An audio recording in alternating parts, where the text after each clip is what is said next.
तो कैसे सब लोग, आप सबका स्वागत है आपके इस चैनल के ऊपर मैथ विद्या मंदिर। तो दोस्तों आज हम क्या करने वाले हैं, आज हम लीनियर प्रोग्रामिंग चैप्टर पढ़ने वाले हैं जो कि क्लास 12th का चैप्टर नंबर 12 है।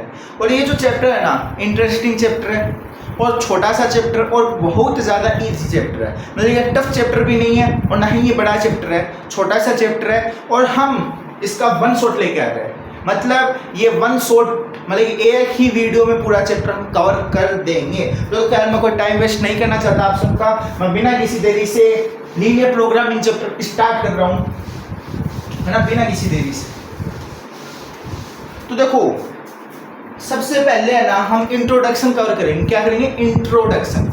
अब इंट्रोडक्शन में हम क्या पढ़ने वाले हैं, तो देखो सबसे पहले इंट्रोडक्शन में है ना, देखो मैं पढ़ाने को है ना लीनियर प्रोग्रामिंग चैप्टर डायरेक्ट पढ़ा सकता हूँ, डायरेक्ट।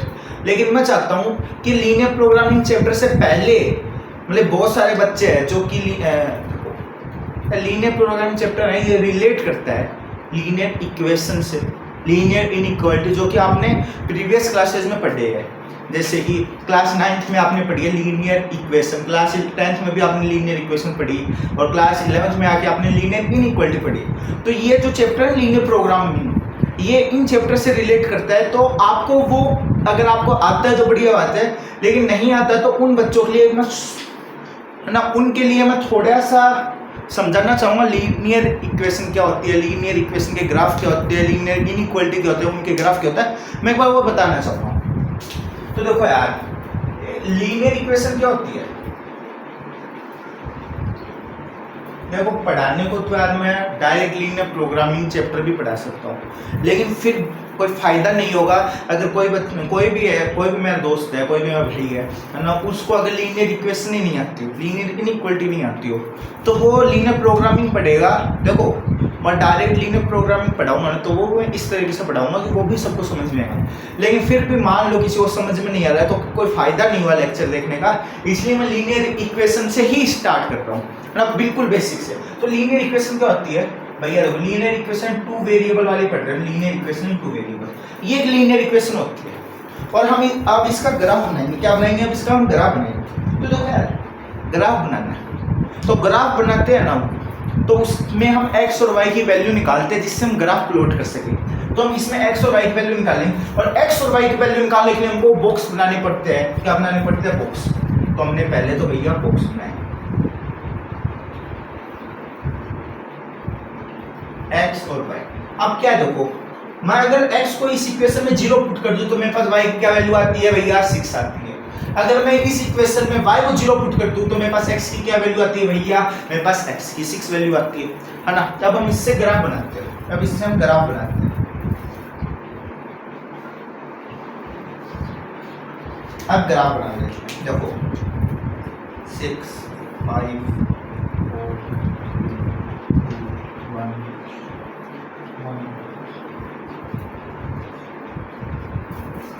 है ना। ये अब हमने ग्राफ बनाया। देखो इस ये जो लीनियर, देखो ये जो x प्लस वाई है ना, ये लीनियर इक्वेशन है इन 2 वेरिएबल, ये 2 वेरिएबल की एक लीनियर इक्वेशन है। इसमें वेरिएबल क्या है? x और y दोनों वेरिएबल है, इसलिए 2 वेरिएबल की लीनियर इक्वेशन है।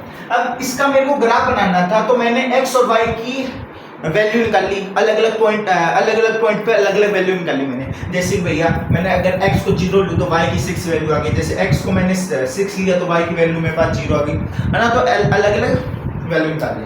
अब अगर मैं इसको प्लॉट करूँ तो मेरे पास ये 2 पॉइंट होते हैं। ये 2 पॉइंट कैसे? अगर मैं x को 0 लूँ तो y क्या आएगा? 6, तो x को 0 लिया y आ गया 6, है ना। कौन सा पॉइंट आ गया? 0,6। वैसे ये कौन सा हो गया? अगर मैं y को 0 लूँ तो x क्या आएगा? 6, मतलब कि y को जब 0 लिया तो मेरे पास x क्या आ गया? 6, मतलब 6,0। अब ये लाइन क्या बनेगी?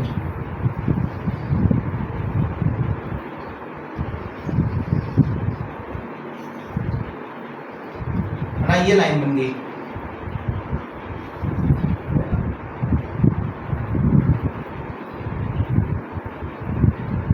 अब देखो मैं ये बताना चाह रहा हूँ, हमने एक लीनियर इक्वेशन ली, उस लीनियर इक्वेशन का मैं ग्राफ बनाना चाह रहा था, तो मैंने x और y की वैल्यू निकाल ली। अगर x को 0 रखूँ तो y 6 आ गया और y को अगर मैं 0 रखूँ तो मेरे पास x 6 आ गया, तो उससे मैंने ग्राफ बना लिया।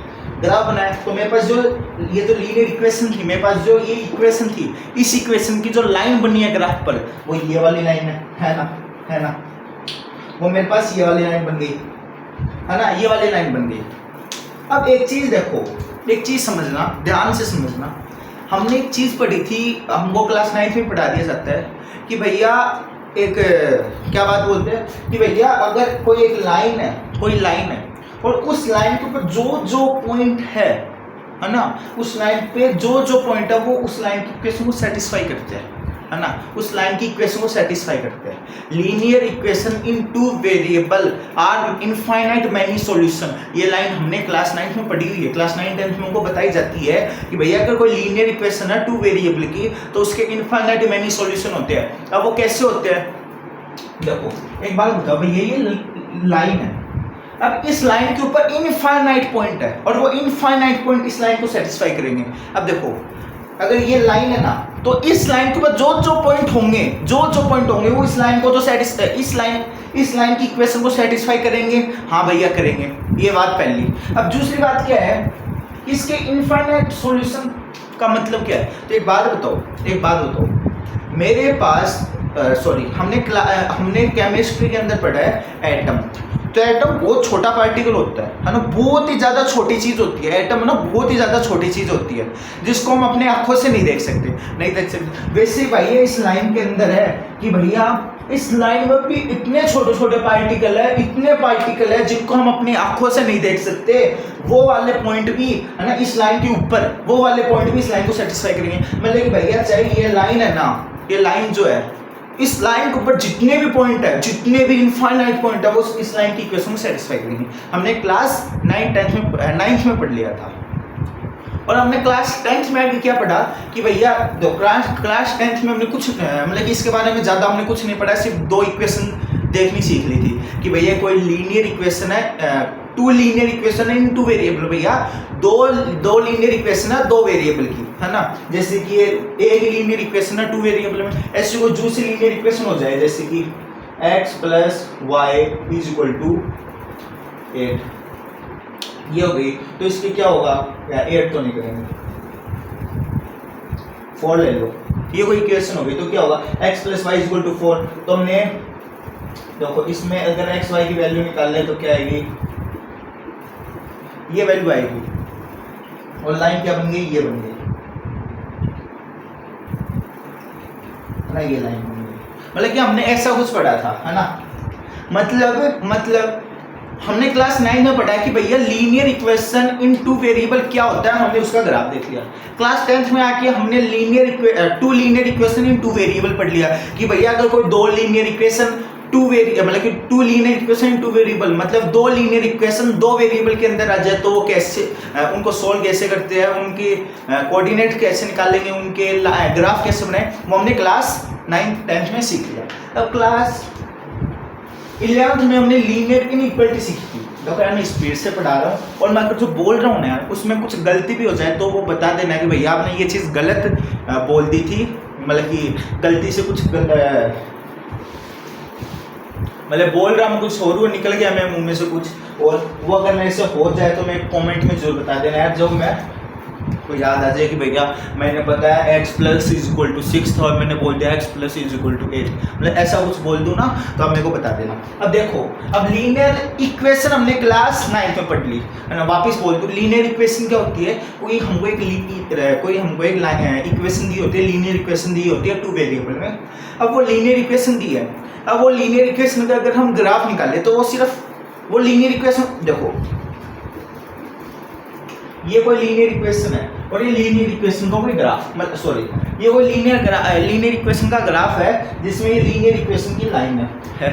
अब हमको लीनियर इक्वेशन में हम क्या चीज़ पढ़ते हैं कि भैया सिर्फ ये जो लाइन है ना, सिर्फ इसके बारे में पढ़ते हैं कि भैया इस लाइन के ऊपर जितने भी पॉइंट होंगे वो इस लाइन को सेटिस्फाई करते हैं। सिर्फ इतनी बातें पढ़ती है, सिर्फ इतनी बातें कि भैया लाइन के ऊपर जो जो पॉइंट आ रहे हैं वो उस लाइन की इक्वेशन को सेटिस्फाई करेंगे, ये हम लीनियर इक्वेशन में पढ़ते हैं। लेकिन हम क्लास 11th में आ जाते हैं, थोड़े बड़े हो जाते हैं, हमारा दिमाग विकसित हो जाता है तो हम और पढ़ने लगते हैं लीनियर इनइक्वालिटी। जो बच्चे मैथ लेते हैं उनके लिए बोल रहा हूँ, है ना। लीनियर इनइक्वालिटी, हम पढ़ते थे लीनियर इनइक्वालिटी। अब लीनियर इनइक्वालिटी क्या होता है? लीनियर इनइक्वालिटी यार मजेदार चीज है लीनियर इनइक्वालिटी, मुझे तो मजा आता है लीनियर इनइक्वालिटी को पढ़ने में, पढ़ाने में, दोनों में।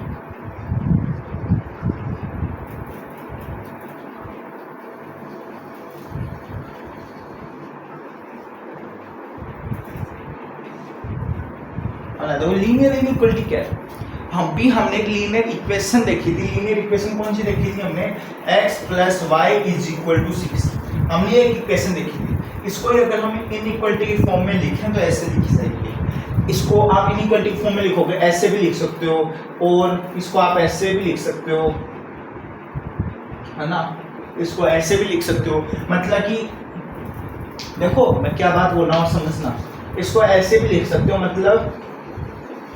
मतलब ये नहीं है कि भैया इन दोनों का मतलब तो एक ही है।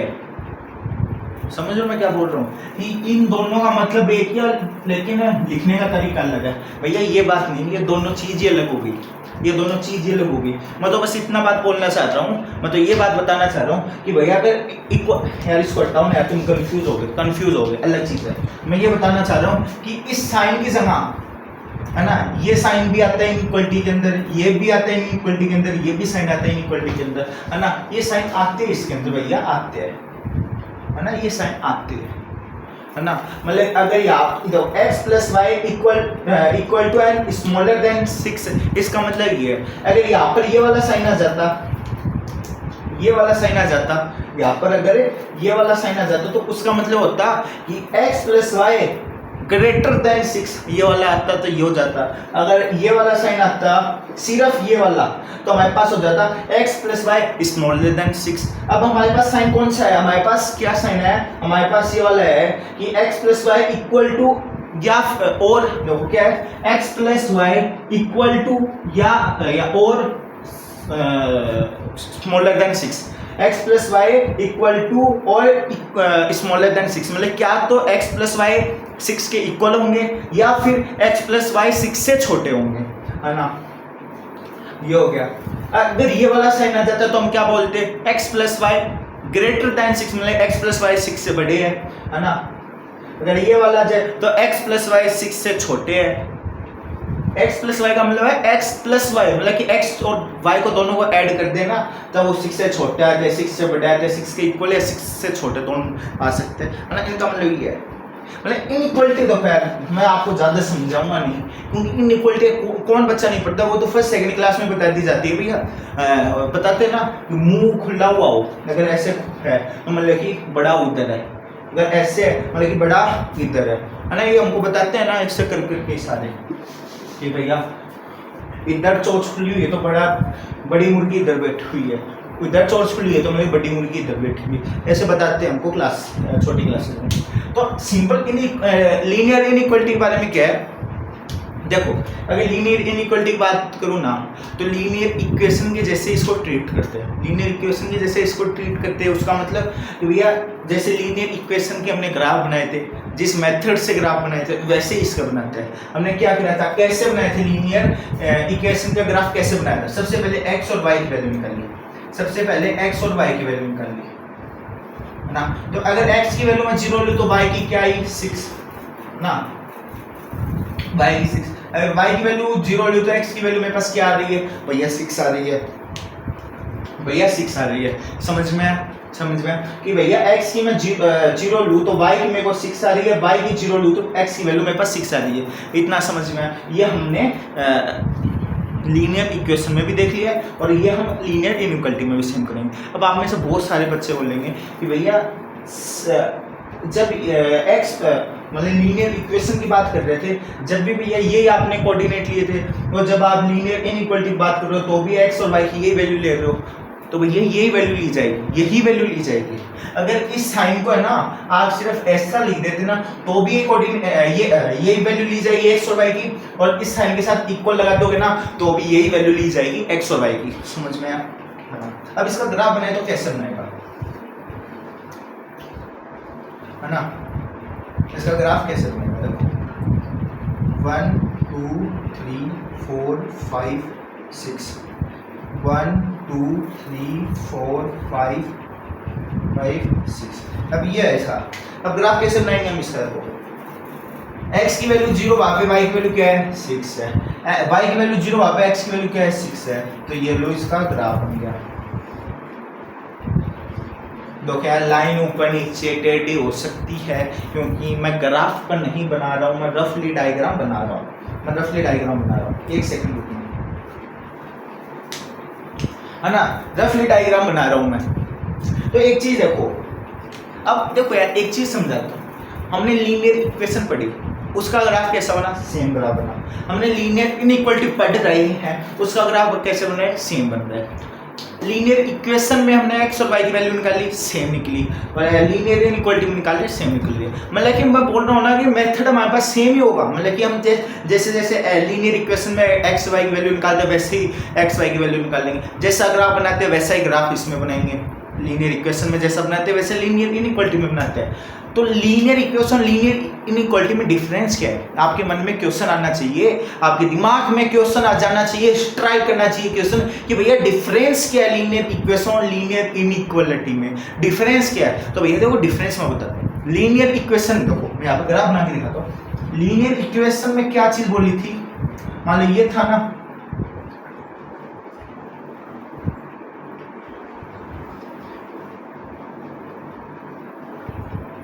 या है ना, अब क्या चीज बोली थी लीनियर इक्वेशन और लीनियर इनइक्वालिटी में। लीनियर इक्वेशन में हमको क्या चीज बोली थी कि भैया इस लाइन के ऊपर, और यहाँ पर आपको साइन का भी पता लग जाएगा कि यहाँ पर आपको साइन का भी महत्वपूर्ण जवाब मिलता है, सॉरी महत्व पता लग जाएगा इस साइन का कि भैया किस चीज के लिए यूज हो रहा है साइन, किस चीज के लिए हम यूज करते हैं साइन, है ना। इनइक्वालिटी और इक्वेशन, है ना, लीनियर इक्वेशन लीनियर इनइक्वालिटी दोनों अलग अलग क्या है ना, इनमें डिफरेंस क्या है वो पता लग जाएगा। देखो लीनियर इक्वेशन में हम क्या चीज, ये लीनियर इक्वेशन का ग्राफ बनाया भैया मैंने ना। लीनियर इक्वेशन में हम क्या चीज देखते हैं, है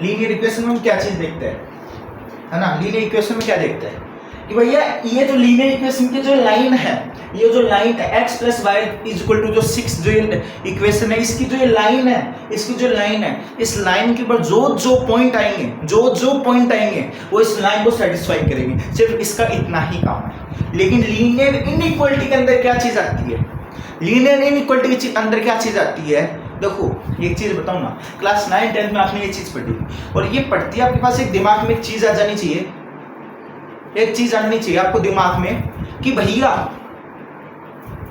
कि हमको ये आपके दिमाग में ये चीज आनी चाहिए कि भैया लाइन के ऊपर जो पॉइंट है ना, वो तो लाइन की इक्वेशन को सेटिस्फाई करते हैं, लेकिन कुछ ऐसे पॉइंट भी होते हैं क्या, ऐसे पॉइंट भी एग्जिस्ट करते हैं क्या जो लाइन के ऊपर भी नहीं है फिर भी लाइन की इक्वेशन को सेटिस्फाई करते हैं? तो भैया ऐसे पॉइंट एग्जिस्ट है भी और ऐसे पॉइंट होते भी है ना, ऐसे पॉइंट होते हैं। और वही चीज हम लीनियर इनइक्वालिटी में देखेंगे, और यही डिफरेंस है कि लीनियर इक्वेशन में सिर्फ हम इतना ही देखते हैं कि भैया इस लाइन के ऊपर जो पॉइंट है वो इस लाइन की इक्वेशन को सेटिस्फाई करेंगे, और लीनियर इक्वेशन में जो पॉइंट है लाइन के ऊपर जो पॉइंट है वो लाइन की इक्वेशन को सेटिस्फाई करेंगे। ये सिर्फ लीनियर इक्वेशन में देखेंगे। हड़बड़ाहट में यार गलती से इक्वेशन की जगह इनइक्वालिटी निकल जा रहा है। मैं वापस बोल दूं, लीनियर इक्वेशन के अंदर हम क्या देखते हैं कि लाइन पे जितने पॉइंट वो लाइन की इक्वेशन को सेटिस्फाई करते हैं। लीनियर इक्वेशन में सिर्फ इतना देखते हैं। लीनियर इनइक्वालिटी के अंदर हम क्या चीज देखते हैं कि भैया लाइन के ऊपर जो पॉइंट है, है ना, जैसे ये लाइन है ना, ये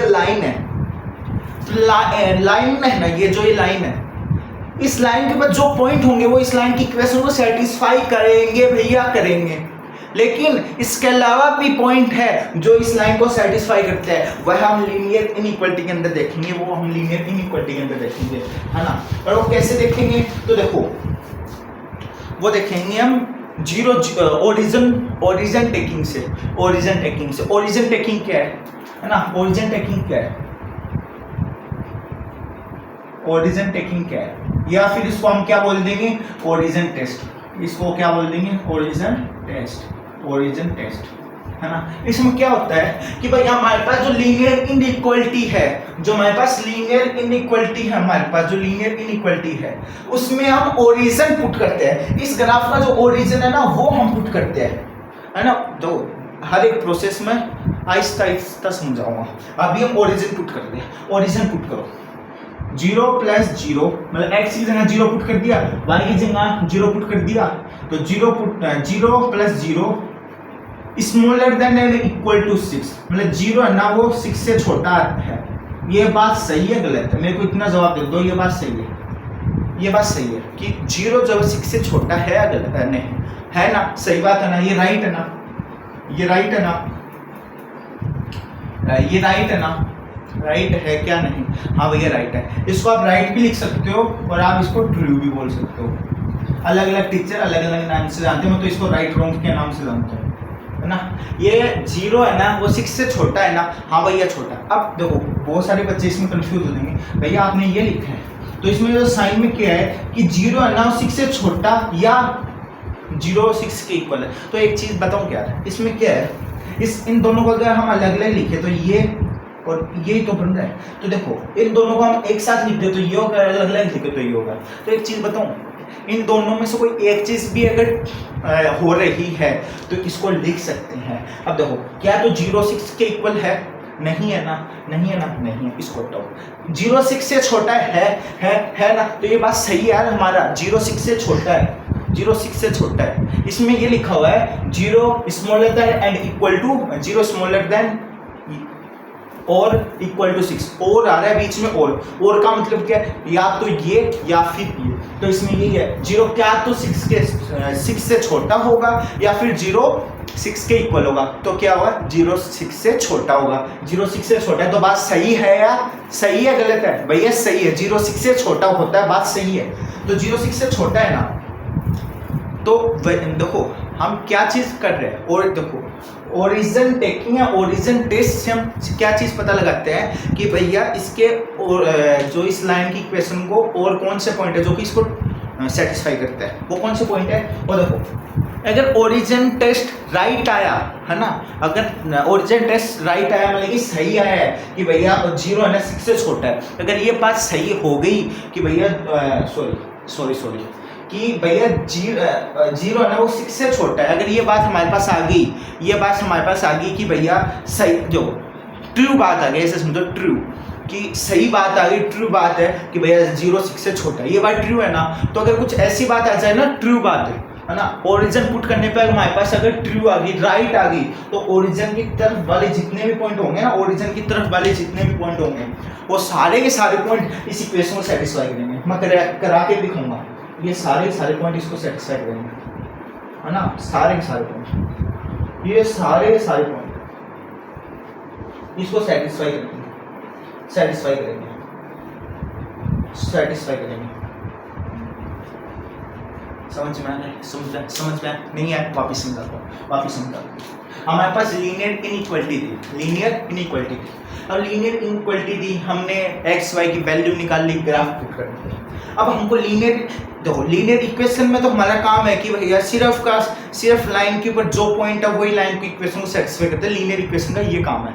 लेकिन लीनियर इनइक्वालिटी का क्या काम आता है? लीनियर इक्वालिटी क्या आपके काम में आती है कि भैया लाइन, दो लीनियर इनइक्वालिटी कहाँ पर काम में आती है कि भैया लाइन के ऊपर तो जो पॉइंट है वो इसको सेटिस्फाई करेंगे, लेकिन लाइन के अलावा जो पॉइंट है ना, लाइन के अलावा भी कोई पॉइंट है वो भी इस इक्वेशन को सेटिस्फाई करते हैं क्या? लाइन के अलावा भी जो पॉइंट है वो इस लाइन को सेटिस्फाई करते हैं, उसके लिए हम लीनियर इनइक्वालिटी का यूज करते हैं। एक बार वापस से मैं आराम से समझाता हूँ।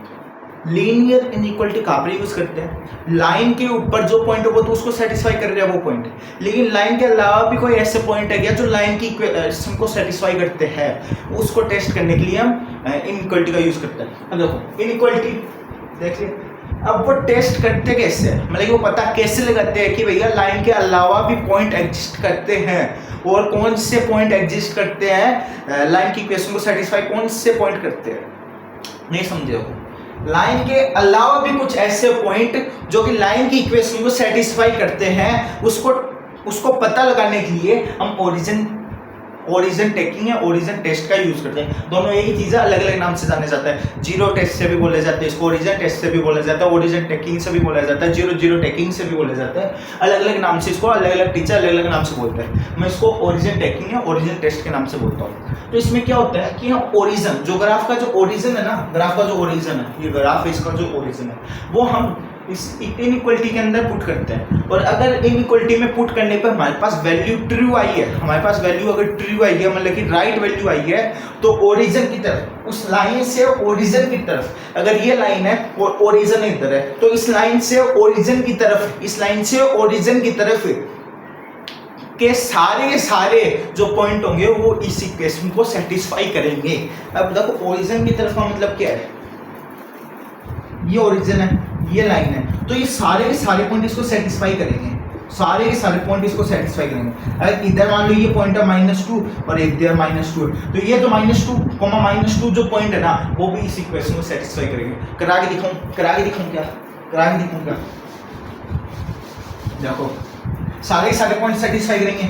मान लेते हैं यहाँ पर ये -2 पॉइंट है, यहाँ पर भी -2 पॉइंट है, और ये दोनों देखो हमारी थ्योरी के अकॉर्डिंग, हमारी थ्योरी क्या बोलती है कि अगर हम ओरिजिन लीनियर इनइक्वालिटी के अंदर हम ओरिजिन टेस्ट करवाए, तो वो है ना, ओरिजिन टेस्ट करवाए और ओरिजिन टेस्ट ट्रू आता है, तो ओरिजिन की तरफ के जितने भी पॉइंट होंगे वो उस इक्वेशन को उस इनइक्वालिटी को सेटिस्फाई करेंगे। तो हम सेटिस्फाई करवा के देखते हैं। अगर मान लो ओरिजिन की तरफ है -2 है ना, x की वैल्यू -2, y की वैल्यू -2, ओरिजिन की तरफ है ना, हम इस इक्वेशन में पुट करके देखते हैं, है ना, ये पॉइंट है ना, इस इक्वेशन में पुट करके देखते हैं। तो x की जगह -2 प्लस y की जगह -2 है ना, smaller than and equal to, smaller than और इक्वल टू 6, तो -2 है ना, तो -4 स्मॉलर देन या और इक्वल टू 6। हमारे पास ये वैल्यू ट्रू आई है, फॉल्स आई है, ट्रू आई है, फॉल्स आई है, भैया ट्रू आई है, हमारे पास ये वैल्यू ट्रू आई है या ट्रू आई है, लेकिन राइट वैल्यू आई है ना, हमारे पास ये वैल्यू राइट आई है, राइट ये जो वैल्यू आई है ना, -4 6 से छोटा है, बात सही है, हमारे पास ट्रू वैल्यू है, राइट वैल्यू है। इसका मतलब भैया इस लाइन से ओरिजिन की तरफ वाले सारे पॉइंट इसको सेटिस्फाई करते हैं। तो आप बोलोगे भैया अगर ओरिजिन के तरफ वाले इस लाइन को सेटिस्फाई नहीं करे तो कौन से पॉइंट सेटिस्फाई करेंगे? तो देखो यार, आपको ज़्यादा तिकड़मबाजी करने की जरूरत नहीं है कि भैया ओरिजिन की तरफ वाला अगर ये फॉल्स आ गया, अगर ये वाली बात फॉल्स आ गई, ये वाली बात फॉल्स आ गई, रॉन्ग आ गई, गलत आ गई, कि भैया मान लो कुछ भी आ जाएगा, फिर आपको ये देते 0 है ना, वो बड़ा होगा 6 से, ये बात तो फॉल्स है ना, ये बात तो फॉल्स है ना, ये बात तो गलत है ना, फॉल्स है ना। तो इस बात के लिए आपको ये नहीं है कि भैया आपको और कोई पॉइंट पुट करना है, नहीं करना। तो सिंपल क्या है, अगर आप लाइन, ये जो लाइन है ना, इस लाइन की जो इनइक्वालिटी है, इस इनइक्वालिटी में अगर आप ओरिजिन पुट करते हो, ओरिजिन पुट करते हो और ओरिजिन पुट करने पर ट्रू आ रहा है, इसका मतलब कि ओरिजिन की तरफ वाले पॉइंट उसको सेटिस्फाई करेंगे। अगर फॉल्स आ गया तो भैया ओरिजिन की तरफ वाले पॉइंट सेटिस्फाई नहीं करेंगे, ओरिजिन से दूर वाले पॉइंट सेटिस्फाई करेंगे। मान लो फॉल्स आ गया, तो ग्राफ में आपने ओरिजिन पुट किया, आपने ये ओरिजिन पुट किया, है ना, तो ओरिजिन पुट करने पे आपके पास मान लो फॉल्स आ गया, है ना, फॉल्स आ गया, है ना, मतलब कि रॉन्ग आ गया, तो आपको ऐसे नहीं है कि और कोई वैल्यू आपको पुट करके देखने की जरूरत है, नहीं करके देखने की जरूरत। आपके पास अगर ये फॉल्स आ गया ना, तो आपको सीधा समझ जाना है कि भैया इस लाइन से ओरिजिन की तरफ वाले पॉइंट है ना, वो सेटिस्फाई नहीं करेंगे, इस लाइन से उधर के पॉइंट सेटिस्फाई करेंगे, मतलब इधर के पॉइंट सेटिस्फाई करेंगे, समझ में आया ना, समझ में आया क्या? हाँ भैया आ गया, है ना। अब मैं यहाँ पे लिखवा देता हूँ, रेड से लिखाता हूँ, इम्पोर्टेंट है, रेड से लिखाता हूँ, नोट कर लो या नोट। अगर भैया राइट आया, राइट मतलब ट्रू आ गया अगर हमारे पास, तो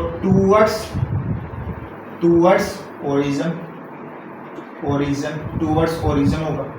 और हमारे पास अगर रॉन्ग आ गया मतलब कि फॉल्स आ गया, है ना, फॉल्स आ गया, है ना,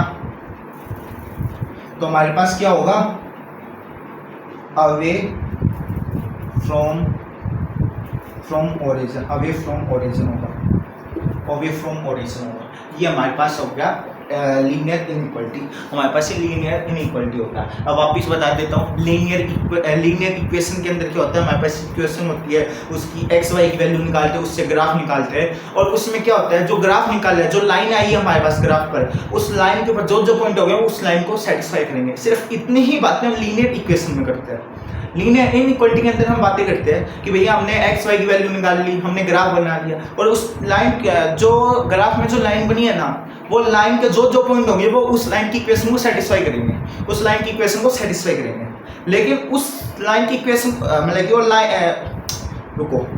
लाइन के ऊपर जो जो पॉइंट होंगे वो उस लाइन की इक्वेशन को सेटिस्फाई करेंगे, लेकिन लाइन के अलावा भी कुछ ऐसे पॉइंट होंगे जो उस लाइन की इक्वेशन को सेटिस्फाई करेंगे। वो पॉइंट हम लीनियर इनइक्वालिटी में निकालना सीख गए। कैसे? ओरिजिन टेस्ट से। अब कोई देखो, अब बहुत सारे बच्चे आएंगे, वो क्या बात बोलेंगे, क्या नहीं बोलेंगे, है ना, वो अभी मैं क्लियर कर देता हूँ, अभी क्लियर कर दूंगा, है ना, चिंता करने की कोई बात नहीं है। हमने लीनियर इनइक्वालिटी पढ़ी है। अब लीनियर इनइक्वालिटी के अंदर देखो, जिन्होंने भी लिखा नहीं था ना, वो वीडियो को पॉज कर लेना, है ना, बाद में लिख लेना लीनियर इनइक्वालिटी। और इसके अंदर एक टॉपिक डालो, लीनियर इनइक्वालिटी के अंदर टॉपिक डाल लो ग्राफ ऑफ इनइक्वालिटी। इनइक्वालिटी के ग्राफ, इनइक्वालिटी के ग्राफ क्या है। अब इसके अंदर भैया ढेर सारे क्वेश्चन करने वाले हैं, तो देखो graph of inequality. Graph of inequality क्या है? देखो हमने क्या पढ़ा, लीनियर इनइक्वालिटी। लीनियर इनइक्वालिटी क्या होती है, उसमें हम लाइन के ऊपर जो पॉइंट रहते हैं वो तो सेटिस्फाई करते हैं, लेकिन लाइन के अलावा भी कौन से पॉइंट होते हैं जो कि इक्वेशन लाइन की इक्वेशन को सेटिस्फाई करते हैं, वो भी हमने देख लिया, है ना। ओरिजिन टेस्ट करके वो पॉइंट निकालने होते हैं। समझ में आ रहा है? नहीं आ रहा? एक बार वापस बोल देता हूँ। लाइन के ऊपर जो पॉइंट है वो तो सेटिस्फाई करेंगे, लेकिन लाइन के अलावा भी जो पॉइंट है वो भी लाइन को सेटिस्फाई करते हैं। वो पॉइंट निकालने के लिए हम ओरिजिन टेस्ट करते हैं। अब ओरिजिन टेस्ट मैंने बताया था यहाँ पर ओरिजिन टेस्ट करके कि ओरिजिन टेस्ट कैसे करते हैं, है ना, वो मैंने बताया। अब हम देखते हैं कि जो इनइक्वालिटी का जो ग्राफ है ना, हमने देखा क्या कोई ऐसा ग्राफ आ गया, है ना, और उसमें ओरिजिन टेस्ट ट्रू हो गया, है ना, ट्रू हो गया, राइट हो गया, तो उसके है ना इधर हो गए। लेकिन अलग अलग टाइप के भी तो ग्राफ बनते हैं, अलग अलग टाइप के, मतलब कि मान लो कोई ग्राफ ऐसा बन गया, है ना, कोई ग्राफ मान लो ऐसा बन गया, कोई ग्राफ मान लो ऐसा बन गया, कोई ग्राफ मान लो ऐसा बन गया, है ना, मतलब अलग अलग टाइप के। यार एक सेम से ग्राफ क्यों बन रहे हैं? कोई ग्राफ मान लो ऐसा बन गया, मतलब अलग अलग टाइप के ग्राफ बनते हैं, है ना, अलग अलग टाइप के ग्राफ बनते हैं।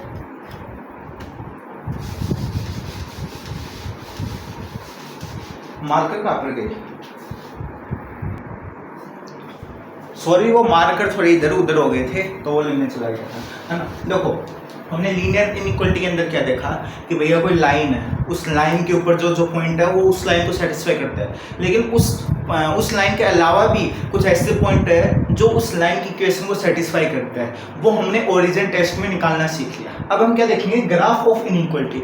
ग्राफ ऑफ इनइक्वालिटी का मतलब क्या है, मतलब कि कितने टाइप के ग्राफ होंगे इनइक्वालिटी के, है ना, कितने टाइप के ग्राफ होंगे इनइक्वालिटी के। इसका मतलब देखो यार अलग अलग है। देखो मतलब कि जैसे कि हमने एक ग्राफ पढ़ा, अभी हमने ग्राफ पढ़ा ऐसा, इसमें ओरिजिन टेस्ट पास होगा, है ना। कोई ऐसा ग्राफ होगा जिसमें ओरिजिन टेस्ट फेल हो जाएगा, है ना। कोई ऐसा ग्राफ होगा, है ना, जो इधर आता हो, है ना, जैसे कि ये वाला।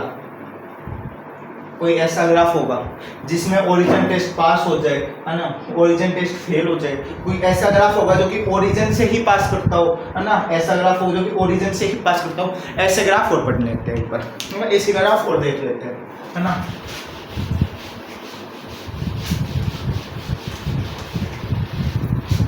ऐसे ग्राफ और देख लेते हैं एक बार।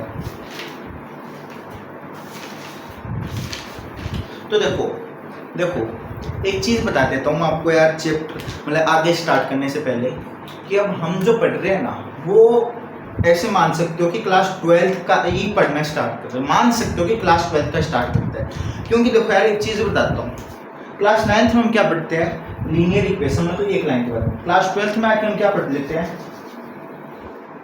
क्लास 12th में हम आके क्या क्लास 10th में क्या पढ़ते हैं, कोई दो लाइन आ जाती है, कोई दो लाइन आ जाती है। अब क्लास 11th में हम लीनियर इनइक्वालिटी पढ़ते हैं, है ना, मतलब कि कोई हमने एक लाइन देख लिया जिसमें ओरिजिन टेस्ट करके देख लिया, है ना, ओरिजिन टेस्ट करके देख लिया, है ना, वो ट्रू आ रहा है, फॉल्स आ रहा है, ओरिजिन टेस्ट, ये हम क्लास 11th में पढ़ लिए। अब क्लास 12th में ना हम दो लाइन, तीन लाइन, चार लाइन ऐसे भी देखेंगे कि भैया ये दो लाइन एक साथ आ गई, है ना, ये तीन लाइन एक साथ आ गई, हम ऐसे भी ग्राफ बनाना देखेंगे, है ना। ये क्लास 12th में हम देखते हैं, क्लास 11th में भी देखते हैं। ये जो है ना दो तीन लाइन के जो ग्राफ है कि एक साथ दो लाइन आ गई इनइक्वालिटी के अंदर, एक साथ तीन लाइन आ गई, हम क्लास 11th में देखते हैं। लेकिन क्लास 12th में क्या देखते हैं, तो क्लास 12th में हम एक मैक्सिमम मिनिमम वैल्यू निकालना सीख लेते हैं। क्लास 12th में हम कॉमन पोर्शन देखते हैं कि भैया कोई तीन लाइन आ गई और उन तीनों लाइन का एक ऐसा कॉमन तीन लाइन का कोई ऐसे कॉमन पोर्शन है जिसमें जो पॉइंट आएंगे वो उन तीनों लाइन को सेटिस्फाई करें। मतलब मान लो कि दो लाइन है, ये इधर सेटिस्फाई हो रहा है और ये इधर सेटिस्फाई हो रहा है, मतलब ओरिजिन टेस्ट किया तो ये तो टूवर्ड्स ओरिजिन हो गया, और इस लाइन का ओरिजिन टेस्ट किया तो वो फॉल्स हो गया, तो वो उधर चला गया। तो इनका कॉमन पोर्शन क्या हुआ, तो भैया इनका जो कॉमन पोर्शन है ना वो ये हुआ, हाँ, इनका कॉमन पोर्शन ये हुआ, है ना। तो ऐसे क्वेश्चन देखने को मिलते हैं ना, ऐसे क्वेश्चन देखने को मिलते हैं। देखो ये तो बाद की बात है, पहले ग्राफ ऑफ इनइक्वालिटी देखते हैं। तो सबसे पहले ग्राफ ऑफ इनइक्वालिटी देखते हैं। तो मान लो कोई दो इक्वेशन लेता हूं यार, मैं तो कोई दो इक्वेशन लूं, x plus y is equal to, ये लेते हैं एक को, है ना, x plus y smaller than and equal to and, और दूसरी लेते हैं 3x plus 4y greater than and equal to 12। हम ये दो इक्वेशन लेके देख लेते हैं। अब इन दोनों इक्वेशन में देखो यार सेम वैसे करना है जैसे मैंने लीनियर इनइक्वालिटी बताया है ना, सेम टू सेम बेसिक वैसे करो, सेम टू सेम बेसिक वैसे। सबसे पहले इसका हम एक्स वाई निकालेंगे ना, इसकी हम एक्स वाई की वैल्यू निकालेंगे। अरे यार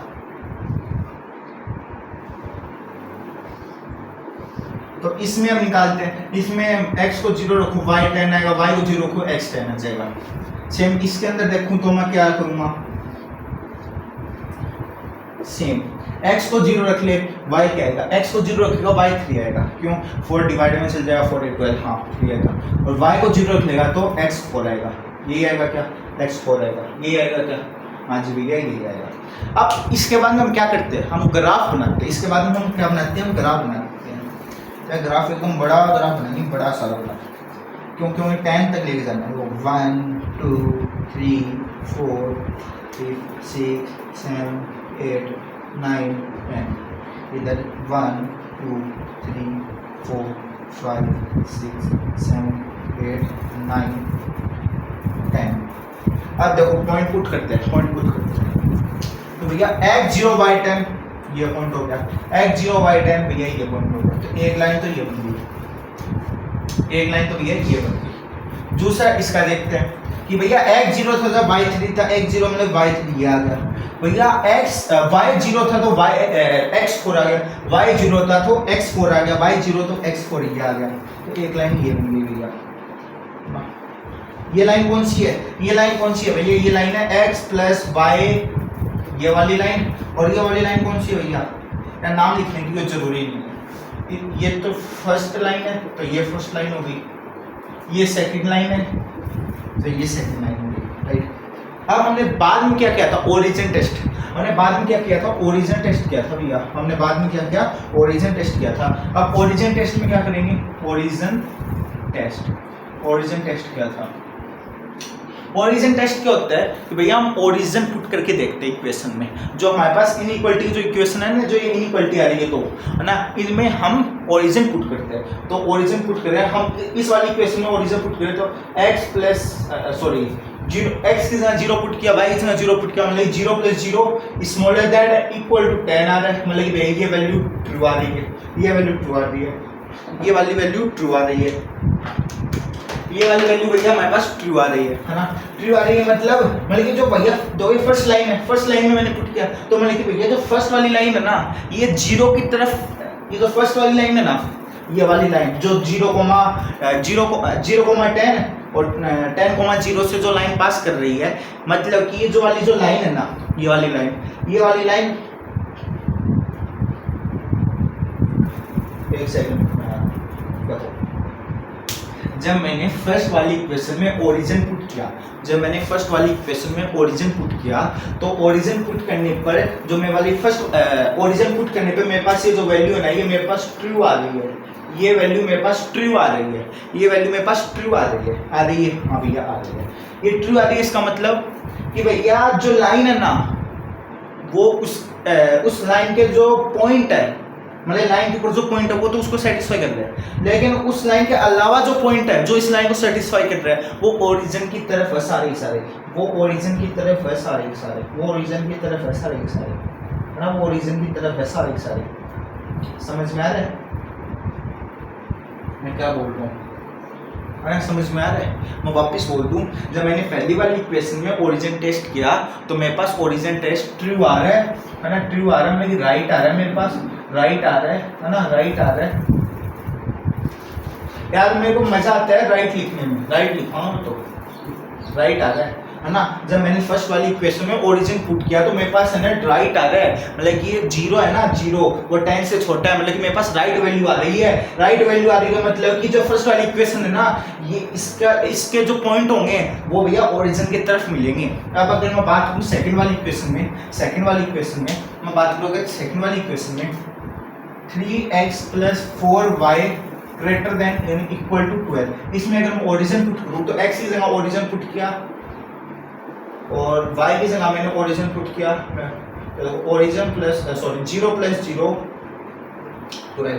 अब ये बात मेरे पास ट्रू है या फॉल्स है कि भैया देखो, ना ही तो मेरे पास 0 12 के इक्वल आता है और ना ही 0 12 से छोटा बड़ा होता है। एक बात बता यार, 2 साल का बच्चा एक 50 साल के आदमी से बड़ा है या छोटा है? छोटा है ना। और कोई आदमी आके बोल रहा है कि भैया 2 साल का बच्चा बड़ा है 50 साल के आदमी से, ये बात गलत है ना। वही बात है कि भैया 0 है ना, वो 12 से बड़ा नहीं है, छोटा है, और ना ही 12 के इक्वल है। ये मेरे पास रोंग आ गई, ये मेरे पास रोंग आ गया।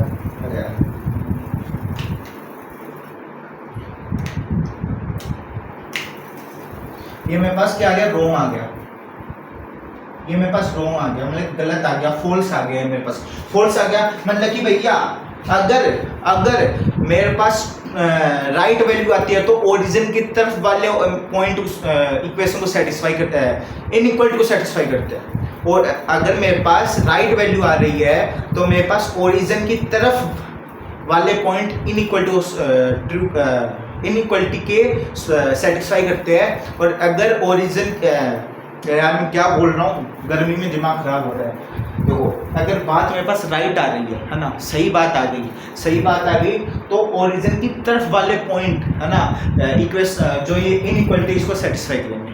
अगर वहाँ पर बात मेरे पास रोंग आ गई तो ओरिजिन से अवे वाली बात, मतलब दूर जाने वाली, मतलब ओरिजिन की तरफ वाले पॉइंट सेटिस्फाई नहीं कर रहे, ओरिजिन की तरफ वाले पॉइंट सेटिस्फाई नहीं कर रहे, ओरिजिन से दूर जाने वाले पॉइंट है ना, ओरिजिन से दूर जाने वाले पॉइंट इक्वेशन को सेटिस्फाई करेंगे। समझ में आ रहा है? मैं वापस बता दूं, अगर ट्रू आ रहा है ना, अगर राइट वैल्यू आ रही है, सही वैल्यू आ रही है, तो ओरिजिन टेस्ट करने पर अगर राइट वैल्यू आ रही है तो ओरिजिन के तरफ वाले पॉइंट सेटिस्फाई करेंगे। और अगर ओरिजिन पुट करने पे रॉन्ग वैल्यू आ रही है, फॉल्स वैल्यू आ रही है ना, मतलब गलत वैल्यू आ रही है, तो ओरिजिन से दूर जाने वाले पॉइंट, मतलब ओरिजिन के पास ही नहीं जा रहे, वो ओरिजिन की तरफ वाले पॉइंट की बात नहीं हो रही, ओरिजिन से दूर जाने वाले पॉइंट उसको सेटिस्फाई करेंगे। जैसे कि देखो पहली वाली इक्वेशन में ओरिजिन ट्रू हो गया था, मतलब कि ओरिजिन की तरफ जाने वाले पॉइंट इसको सेटिस्फाई करेंगे। दूसरी वाली इक्वेशन में ओरिजिन फॉल्स हो गया, ओरिजिन पुट करने पर वैल्यू रॉन्ग आ गई, गलत आ गई, तो ओरिजिन से दूर जाने वाले पॉइंट इसको सेटिस्फाई करेंगे इक्वेशन को, है ना। अब हमें इसमें करना क्या होता है, अब इसमें हमको करना क्या होगा, अगर हमारे पास 2 इनइक्वालिटी देती तो हमको करना क्या होगा कि, और जो हम क्लास 12 में हर एक क्वेश्चन में वो काम करना होगा, क्लास 12 के लीनियर इक्वेशन चैप्टर में हर एक क्वेश्चन में ये काम करना होगा जो मैं बोल रहा हूँ, कॉमन पोर्शन निकालना है। क्या निकालना? कॉमन पोर्शन निकालना। कॉमन पोर्शन निकालना इसका मतलब क्या है? कॉमन पोर्शन का मतलब क्या है कि भैया जो कॉमन, मतलब कि भैया जो इक्वेशन फर्स्ट और इनइक्वालिटी फर्स्ट और इनइक्वालिटी सेकंड दोनों में कॉमन है पॉइंट आ रहे हैं, वो कॉमन पॉइंट निकाल के बताओ कि भैया जो इक्वेशन फर्स्ट में भी आ रहे और इक्वेशन सेकंड में भी आ रहे हैं, ऐसे कॉमन पॉइंट कौन से है? देखो इस लाइन के इधर वाले पॉइंट इसको सेटिस्फाई कर रहे हैं और इस लाइन के इधर वाले पॉइंट इसको सेटिस्फाई कर रहे हैं, तो ये कॉमन पोर्शन तो यही हुआ ना, है ना। कॉमन पोर्शन देखो मैं ब्लैक से करता हूँ, ब्लैक से ये कॉमन पोर्शन है ना, ये कॉमन पोर्शन है, या फिर मैं कॉमन पोर्शन वाले मिटा देता हूँ, है ना। ये कॉमन पोर्शन है भैया, जो मैं रफ कर रहा हूँ ना ये कॉमन पोर्शन है, ये कॉमन पोर्शन है, ये कॉमन पोर्शन है पूरा पूरा, ये कॉमन पोर्शन है, ये कॉमन पोर्शन है। ये जो है ना खाली सरफेस, इसमें जो जो पॉइंट होंगे वो इन दोनों इक्वेशन को सेटिस्फाई करेंगे, इन दोनों इनइक्वालिटी को सेटिस्फाई करेंगे। याद रखना, एक बार वापस बता देता हूँ कि ओरिजिन पुट करने पे वैल्यू ट्रू आ रही है तो ओरिजिन की तरफ वाले पॉइंट उसको सेटिस्फाई करेंगे, और अगर ओरिजिन को पुट करने पे वैल्यू फॉल्स आ रही है तो ओरिजिन से दूर जाने वाले पॉइंट उसको सेटिस्फाई करेंगे। जैसे कि ये इक्वेशन है सेकंड वाले, तो इसमें ओरिजिन पुट किया फॉल्स आएगा, इधर वाले पॉइंट इसको सेटिस्फाई करेंगे, हाँ। और फर्स्ट वाली इक्वेशन इसमें ओरिजिन को पुट किया तो ट्रू वैल्यू आ गई, तो इधर वाले पॉइंट इसको सेटिस्फाई करेंगे। क्या करेंगे? सेटिस्फाई करेंगे, है ना, सेटिस्फाई करेंगे, है ना। तो अब हमको निकालना क्या होता है? कॉमन पॉइंट, कि भैया वो इक्वेशन फर्स्ट में भी वो पॉइंट आ रहे हो और इक्वेशन सेकंड में भी वो पॉइंट आ रहे हो, ऐसे पॉइंट बता दो। तो भैया इक्वेशन फर्स्ट में ये वाले पॉइंट थे और इक्वेशन सेकंड में ये वाले पॉइंट थे, तो इनका कॉमन पोर्शन भैया ये आया है, इनका कॉमन पोर्शन भैया ये आया है। समझ में आया, है ना। तो ये क्वेश्चन यहाँ पर, तो देखो यार इस क्वेश्चन को करते करते हमको मतलब कि टोटल टाइम आउट हो गया 45 मिनट। अभी तक जो क्लास ली है 45 मिनट की क्लास हो गई है। अब सिर्फ एक टाइप का ग्राफ और रह गया, है ना। मतलब क्या बहुत टाइप के ग्राफ बनते हैं, है ना। और वो सारे टाइप के ग्राफ बना दूं ना मैं, तो आपको 12th क्लास के जो क्वेश्चन वो करने की जरूरत ही नहीं है। अब एक टाइप का ग्राफ क्या है? 2x greater than and equal to y, ये एक इनइक्वालिटी दी मैंने, ये इनइक्वालिटी दी, हाँ। ये मैंने आपको एक इनइक्वालिटी दे दी, इसमें हम x और y की वैल्यू निकाल देते हैं। x की वैल्यू क्या भैया? 0 पुट करने पे y की वैल्यू 0 आ रही है, y को 0 करने पे x की वैल्यू 0 आ रही है ना। ये एक इनइक्वालिटी दे दी मैंने आपको एक इनइक्वालिटी दे दी, है ना। ये मैंने आपको एक इनइक्वालिटी दे दी, ये एक इनइक्वालिटी दे दी। अब आप बोल रहे हो भैया इसे ग्राफ कैसे पता लगाएं कि x को 0 पुट करने पे y को भी 0 आ रहा है, y को 0 पुट करने पे x भी 0 आ रहा है, तो ग्राफ कैसे पता लगे? तो इसके लिए एक पॉइंट और बनाना पड़ेगा, है ना, एक पॉइंट और निकालना पड़ेगा। तो एक पॉइंट और कैसे निकालेंगे? देखो वो एक पॉइंट और कैसे निकालेंगे? y को आप 1 रख दो तो x क्या है? 2। y को 1 रख दोगे तो x क्या है? 2, है ना। ग्राफ बनाओ इसका,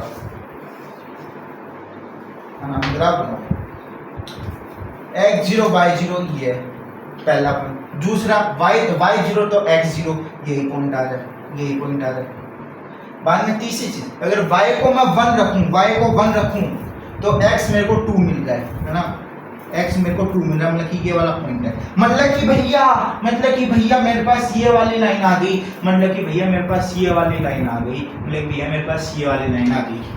ये लाइन आ गई भैया मेरे पास। समझ गए? ऐसी यार ऐसी कुछ इक्वेशन आ जाए ना, ऐसा कुछ इनइक्वालिटी आ जाए यार, मैं गलती से इक्वेशन बोल रहा हूँ लेकिन ये इनइक्वालिटी है। तो अगर मेरे पास ऐसी इनइक्वालिटी आ जाए तो उसमें आपको x0 रखो y0 आएगा, y0 रखो x0 आएगा, बात देगी। तो उसमें आपको एक पॉइंट और लेने होंगे, तो एक पॉइंट लोगे ना तो छोटा पॉइंट ले लेना, कोई बड़ा पॉइंट मत ले लेना। यार x को 100 रख दिया, y मेरे पास 50 आ गया, ऐसे पॉइंट मत लेना, छोटे पॉइंट ले लेना, 1 2 2 1, है ना, कुछ भी ले लेना पॉइंट। अब इसका हम ओरिजिन टेस्ट करते हैं। क्या करते हैं? ओरिजिन टेस्ट करते हैं। ओरिजिन टेस्ट करेंगे, x को और y को मैं 0 पुट करूँ, है ना, x और y को मैं 0 पुट करता हूँ, तो x को 0 पुट करने पे y भी 0 है। अरे मैं तो कर रहा हूँ लेकिन यार तुम भी मूर्ख हो क्या यार? ओरिजिन टेस्ट होगा ही नहीं इसमें, इसमें आप ओरिजिन टेस्ट ही नहीं कर सकते। आपको इसमें कोई भी जनरल पॉइंट रख दो, कोई भी जनरल पॉइंट, जैसे कि 2,1 रखा है ना, ऐसे कोई जो जनरल पॉइंट रख दो। और इसमें मैं बताऊँ कौन सा पॉइंट रखता हूँ, इसमें मैं रखता हूँ, इसमें मैं कौन सा पॉइंट रखता हूँ 1,1, इसमें मैं 1,1 पॉइंट रखता हूँ 1,1, या फिर इसमें आप 2,2 रख दो। टेक पॉइंट 2,0 ना यार 2,0 नहीं 2,1 ये पॉइंट रख लो आप। x की वैल्यू 2 रखो, x की वैल्यू 2 रखो तो y आपको क्या मिलेगा, और y की वैल्यू 1 रखो तो x है ना, x की वैल्यू 2 रखने पे आपके क्या मिल रहा है 4 है ना। देखो यार एक सेकंड रुको, एक सेकंड रुको आप, एक सेकंड रुको, मैं पूरा समझाता हूँ। देखो अगर आपके पास कुछ ऐसी इनइक्वालिटी बन जाए ना तो उसमें आप ओरिजिन टेस्ट नहीं कर सकते। क्यों? क्योंकि भैया वो ओरिजिन से पास हो रही है वो लाइन, है ना। इसलिए मैंने एक क्वेश्चन लिया था, इसलिए मैंने जानबूझ के वहाँ पे ओरिजिन टेस्ट लिखा, जानबूझ के रखा। मैं देख रहा था कि यार आप क्या सोचते हो, आपके मन में डाउट आता है या नहीं आता कि भैया आपने ओरिजिन टेस्ट क्यों लिया है, ओरिजिन टेस्ट क्यों लिया है जबकि लाइन ओरिजिन से पास हो रही है। तो क्या अगर कोई लाइन ओरिजिन से पास हो रही है तो उसमें हम ओरिजिन टेस्ट नहीं कर सकते, उसमें ओरिजिन टेस्ट हम नहीं कर सकते, उसमें हमको और कोई पॉइंट लेना पड़ेगा। चाहे वो आप कौन से पॉइंट ले सकते हो, कोई भी पॉइंट ले सकते हो, है ना। आप 1,1 ले लो, 2,1 ले लो, 3,1 ले लो, कोई भी पॉइंट ले सकते हो, कोई ही भी पॉइंट ले सकते हो, कोई तो 3 है ना। और इसमें आप ऐसे भी लिख सकते हो 2,0 भी लिख सकते हो, 0,3 भी ले सकते हो, मतलब कुछ भी पॉइंट ले सकते हो, कुछ भी पॉइंट। तो मैं यहाँ पे 2,1 लेता हूँ। अब देखो 2,1 लिया तो इस इनइक्वालिटी में मैंने x की जगह 2 रख दिया और y की जगह 1 रख दिया तो 4 है। तो मेरे पास क्या आया भैया, 4 जो है ना वो 1 से बड़ा होता है। ये बात मेरे पास ट्रू आ गई, ये बात भैया मेरे पास ट्रू आ गई कि भैया ये भैया 4 है ना वो 1 से बड़ा होता है। तो भैया ये बात मेरे पास ट्रू आ गई। ये बात अगर मेरे पास ट्रू आ गई है, ये बात अगर मेरे पास ट्रू आ गई तो मैं क्या देखो 2,1 है का प्री पॉइंट 2,1 ये मेरे पास पॉइंट यही तो है। अरे एक सेकंड रुको यार, एक सेकंड रुको, मैंने तो गलती से वही पॉइंट ले लिया, लाइन पे आ रहा है 2,1 भी। मैं यार गलती कर रहा हूँ यार, गलती कर दी मैंने, गलती कर दी। 2,1 नहीं लेना, टेक पॉइंट 2,1 नहीं लेना, तुम लो 3,1 या 3,0 ले लो, 3,0।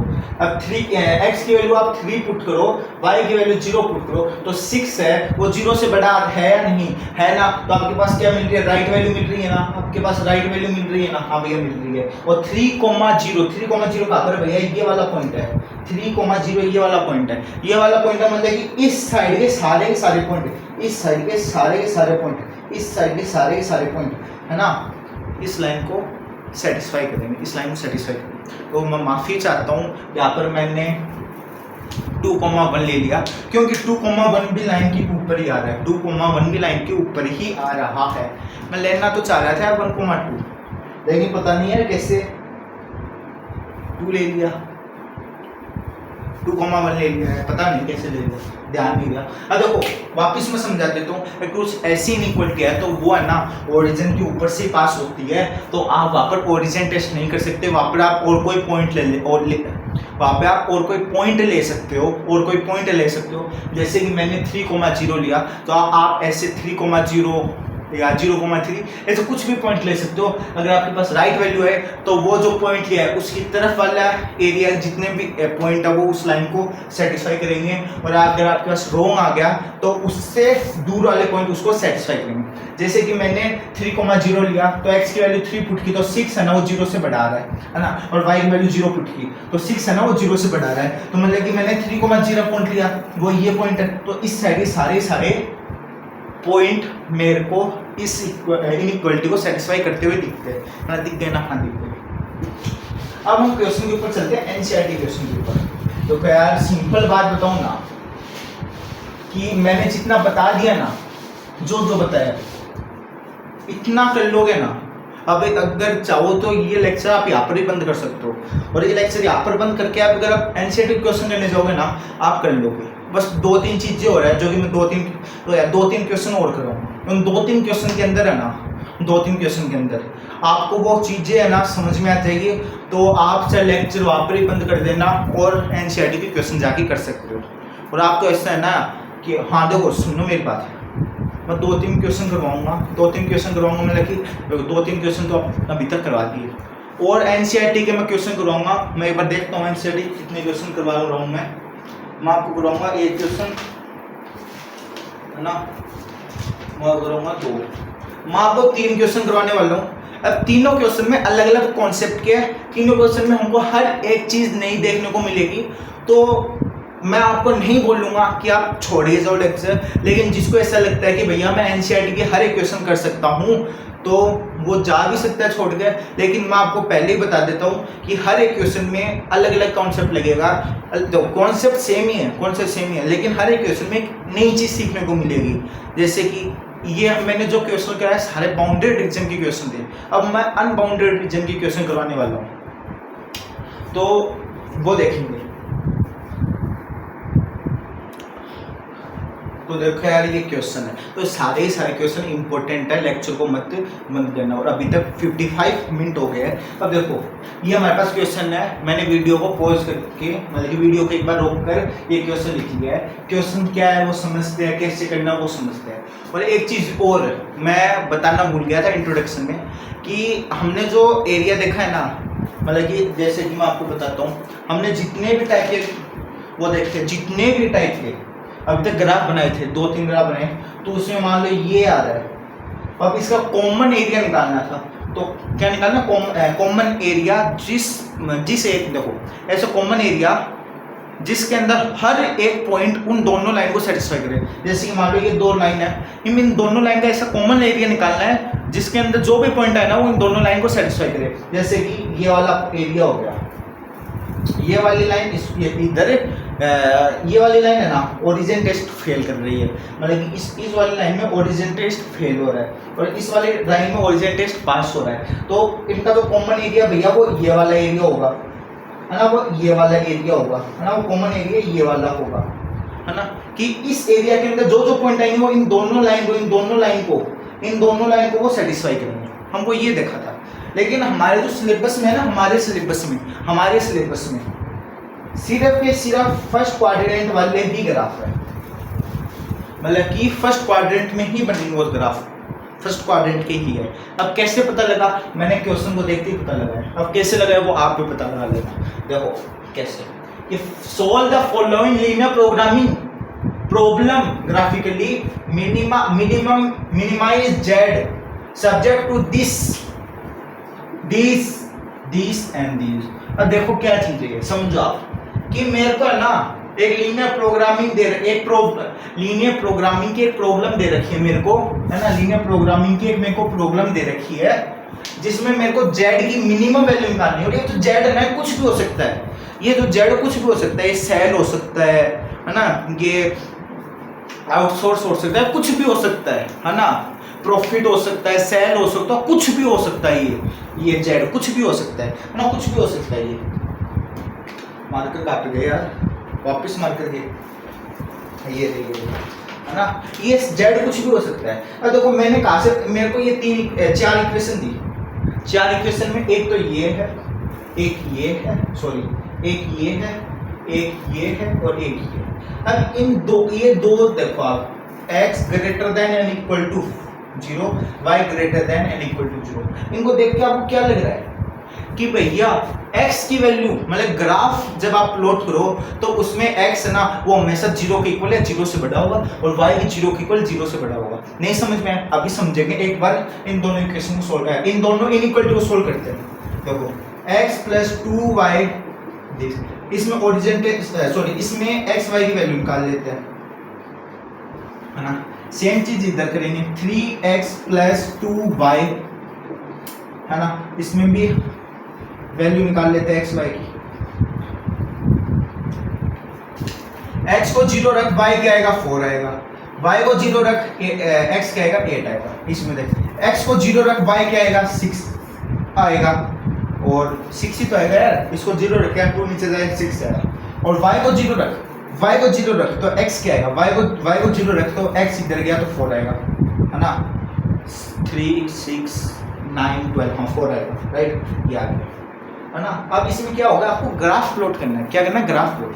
अब ग्राफ प्लॉट करना है तो ग्राफ कैसे प्लॉट करेंगे, ग्राफ पहले तो ब्लैक मार्कर उठाएंगे, बाद में एक सीधी लाइन खींचेंगे, बाद में एक ऐसी लाइन खींचेंगे, है ना।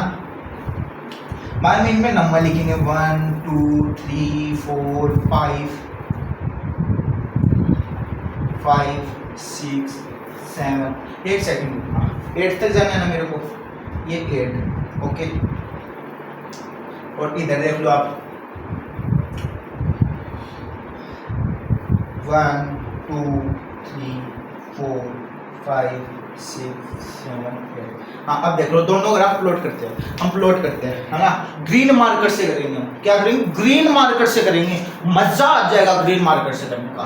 अब देखो x की वैल्यू 0, y की 4, x की 0, y की 4, y की 0, x की 8, y की 0, x की 8। ग्रीन मार्कर से लाइन खींच दीजिए, ग्रीन मार्कर से लाइन खींच दीजिए, है ना, ओके। अब देखो, अब जूस का इसकी इस लाइन की इस इनइक्वालिटी की लाइन बनाते हैं, इस इनइक्वालिटी की लाइन बनाते हैं रेड मार्कर से। किससे, रेड मार्कर से। गन्ने का जूस 20 रुपए का, है ना, रेड मार्कर से। अब देखो x 0 तो y 6, x 0 तो y 6, ये आ गया। और में देखो y 0 तो x 4, y 0 तो x 4। तो ये लाइन ये हो गई भैया, ये लाइन ये हो गई, ये लाइन ये हो गई, समझ में। अब देखो ये लाइन ये हो गई। अब हमको क्या करना, ओरिजिन टेस्ट करना, ओरिजिन टेस्ट यार, ये रहा ओरिजिन टेस्ट करना, ओरिजिन टेस्ट।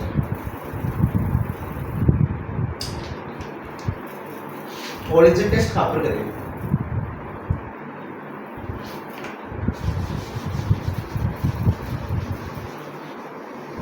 इसको थोड़ा यार मैं साइड में लिख देता हूँ।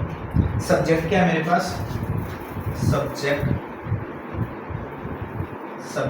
To x plus 2y this and 3x plus 2y this, है ना। मतलब x ये आ गया मेरे पास और y मेरे पास क्या गया। अब मेरे को क्या करना था, ओरिजिन टेस्ट करना था। क्या करना था, ओरिजिन टेस्ट। अब ओरिजिन टेस्ट करते हैं यहाँ पर, ओरिजिन टेस्ट।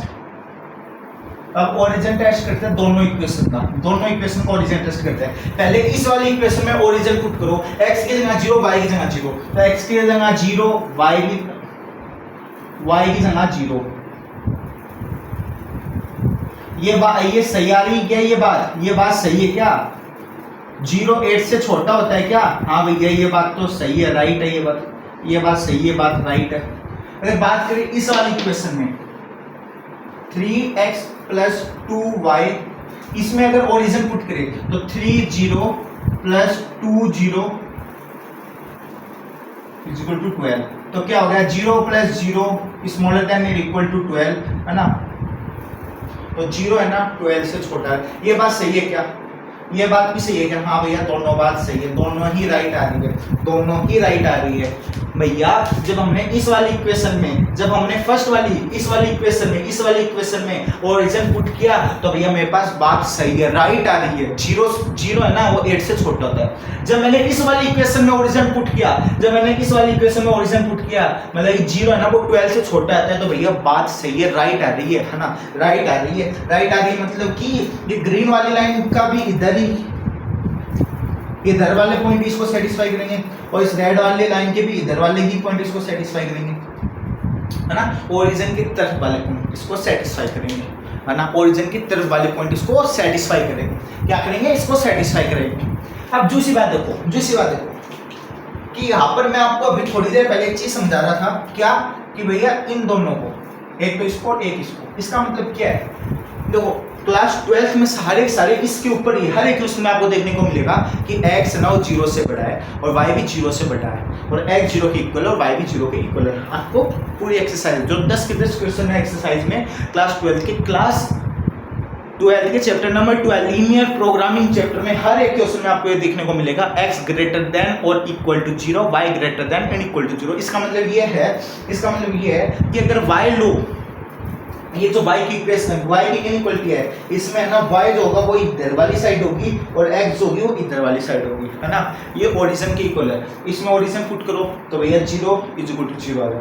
ओरिजिन पुट करो 0 = 0 आ गया। मतलब ये वाली साइड और ये वाली साइड आ गई, है ना, ये वाली साइड होगी। तो इसका मतलब क्या है, मेरे को भैया ये पॉजिटिव साइड ही लेनी पड़ेगी यहाँ पर। मतलब कि मेरा जो एरिया होगा ना, कॉमन एरिया, वो मेरे पास ये वाला एरिया होगा, ये वाला होगा वो कॉमन एरिया, वो कॉमन एरिया ये होगा मेरे पास। मैं देखो रेड मार्केट से जो कर रहा हूँ वो देखो ध्यान से, कॉमन एरिया ये होगा मेरे पास,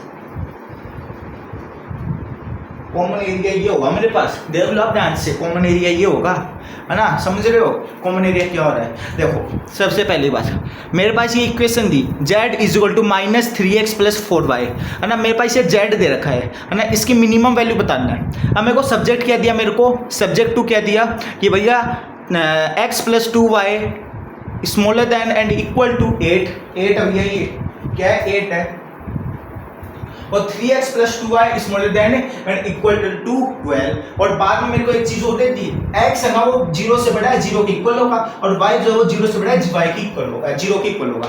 तो इन दोनों से तो हमको सारी चीज पता चल गई कि भैया ये जो ग्रीन वाली लाइन है इसका भी ओरिजिन की तरफ ही पॉइंट होंगे और रेड वाली लाइन के भी ओरिजिन की तरफ ही पॉइंट होंगे। लेकिन ये जो बीच में x और y आते हैं ना, ये आगे भैया, ये दोनों आगे, इन्होंने बोला कि भैया आपको जो आंसर आएगा ना, कॉमन आंसर जो आएगा, हमको लेना क्या, कॉमन आंसर लेना। क्या लेना, कॉमन आंसर लेना है। जो कॉमन आंसर लेंगे ना, कॉमन आंसर होगा। तो इसको देखें, x क्या है भैया, 0 से बड़ा, मतलब कि कॉमन आंसर है ना वो x एक्सिस के ऊपर ही होगा, मतलब x एक्सिस या x एक्सिस से ऊपर तक, मतलब फर्स्ट क्वाड्रेंट में होगा। और y का मतलब क्या है भैया, y एक्सिस और y एक्सिस के इधर की साइड, कॉमन आंसर इधर ही होगा। समझ आया, नहीं आ रहा, वापिस बोल देता हूँ, चिंता किस बात की है। तो x और y, इन दोनों को देखो, ये दोनों ये बात बोल रहे हैं कि भैया आपका जो आपको जो सॉल्यूशन लाना है ना वो फर्स्ट क्वाड्रेंट में लाना है। सिंपल बात, इन दोनों का मतलब यही है। मैं यहाँ पर बना के दिख रहा हूँ, x ये और y ये। इसमें मतलब क्या है, ये क्वाड्रेंट है, x है ना वो 0 से बड़ा है और 0 की इक्वल है, मतलब कि वो ये वाली साइड बता रहा है, ये वाली साइड बता रहा है। और y है ना वो 0 से बड़ा, y 0 की इक्वल है, तो मतलब वो ये वाली साइड बता रहा है। मतलब कि भैया इस वाली साइड में ही आएगा आपका जो आंसर आएगा, वो सारा इस वाली साइड में ही आएगा, पहली बात। दूसरी बात, हमारे पास ये जो दोनों लाइन आई है ना, इन दोनों का लाइन का सॉल्यूशन क्या है भैया, एक तो ऐसे और एक ऐसे, मतलब कि वो लाइन का सॉल्यूशन इधर आ रहा है। मतलब कि भैया ये हमारा सॉल्यूशन है, हमारा जो कॉमन आंसर है वो ये आया है, तो भैया कॉमन आंसर आ गया। अब हमको क्या निकालना है भैया, z निकालना है। क्या निकालना है, z निकालना है, z निकालना है ना, z निकालना है, z निकालना है। अब z कैसे निकालेंगे, z तो मैं पॉइंट पुट करता हूँ, मैं ब्लू से करूँगा, मजा आएगा ब्लू से करने में। मैं इस पॉइंट को कुछ नाम दे देता हूँ, इस पॉइंट को भी दे देता हूँ, इस पॉइंट को भी दे देता हूँ, इसको भी। इस पॉइंट को मैं a बोल देता हूँ, जिसके कोऑर्डिनेट, a के कोऑर्डिनेट क्या है भैया, a की कोऑर्डिनेट है 4,0। इसको मैं इस पॉइंट को दे देता हूँ मैं b के कोऑर्डिनेट क्या है भैया, b के कोऑर्डिनेट है भैया 4,0, सॉरी 0,4। 0,4 ही है क्या, नहीं यार 0,4, हाँ 0,4 है। अच्छा, और इसको मैं दे देता हूँ c। और ये देखो एक चीज़ मैं यहाँ पे समझाना भूल गया, मैं यहाँ पे आपको बताना भूल गया, और मैं बता भी देता हूँ कि देखो यार, जैसे कि ये ग्राफ बनाया है ना, तो इस ग्राफ में जो c है ना, वो हम एग्जैक्ट वैल्यू हम नहीं निकाल सकते, एग्जैक्ट वैल्यू हम इसके निकाल सकते हैं, लेकिन कैसे, ये जो दोनों लाइन है ना, ग्रीन वाली और रेड वाली, मतलब कि ये जो दोनों लाइन है, एक तो ये वाली और ये वाली, है ना, इन दोनों लाइन का हम एलिमिनेशन करेंगे ना, और एलिमिनेशन करने पे जो कोऑर्डिनेट आएंगे, जो x और y की जो वैल्यू मिलेगी, वो x c की वैल्यू होगी, वो क्या होगी, वो c की वैल्यू होगी। समझ में आया? या फिर आप जब ग्राफ प्रॉपर ग्राफ में बनाओ तो प्रॉपर ग्राफ में भी आपको c की वैल्यू मिल जाएगी, लेकिन आप जब रफली डायग्राम बनाओगे ना, तो उसमें चांस होंगे कि आपके c की वैल्यू गलत है ना। वैसे मैंने c की वैल्यू निकाल के रखी है, मैं देख के बताता हूँ आपको c की वैल्यू है क्या। c की वैल्यू है क्या, c की वैल्यू 2,3, c की वैल्यू 2,3, c की वैल्यू 2,3। और इस पॉइंट को मैं बोल देता हूँ o, जिसके कोऑर्डिनेट है 0,0। अब देखो आप बोलोगे भैया आपने ये पॉइंट क्यों बताया है, आपने पॉइंट क्यों बताया है, आपने पॉइंट क्यों बताया, तो देखो जो जेड है ना वो उस जेड की मिनिमम वैल्यू क्या होगी वो कैसे निकालेंगे। वो जो हमारे पास ग्राफ आया है ना, और ग्राफ का जो कॉमन रीजन है उसके जो बाउंड्री के जो पॉइंट होंगे ना, ग्राफ के जैसे कॉमन रीजन है तो उसके जो बाउंड्री के जो पॉइंट है, जैसे ये वाला हो गया, ये वाला हो गया, ये वाला हो गया, ये वाला होगा, इन सारे पॉइंट को हम एक एक करके है ना, इन सारे पॉइंट की मदद से हम जेड की मिनिमम वैल्यू निकालेंगे। इन सारे पॉइंट को हम एक एक करके इस इक्वेशन में पुट करेंगे, जेड की इक्वेशन में पुट करेंगे, और जेड की इक्वेशन में सबसे मिनिमम जो वैल्यू आएगी वो जेड की मिनिमम वैल्यू होगी, है ना। लो हम पुट करते, देखो यार पहले तो आप इसका स्क्रीनशॉट ले लिया होगा आपने स्क्रीनशॉट। अब मैं ओरिजिन टेस्ट को मिटा रहा हूँ क्योंकि मेरे को जेड की मिनिमम वैल्यू चाहिए। अब जेड की मिनिमम वैल्यू चाहिए मेरे को, तो मैं यार बॉक्स बनाता हूँ, ये वाला है ना, ये वाला बनाता हूँ। इसमें मैं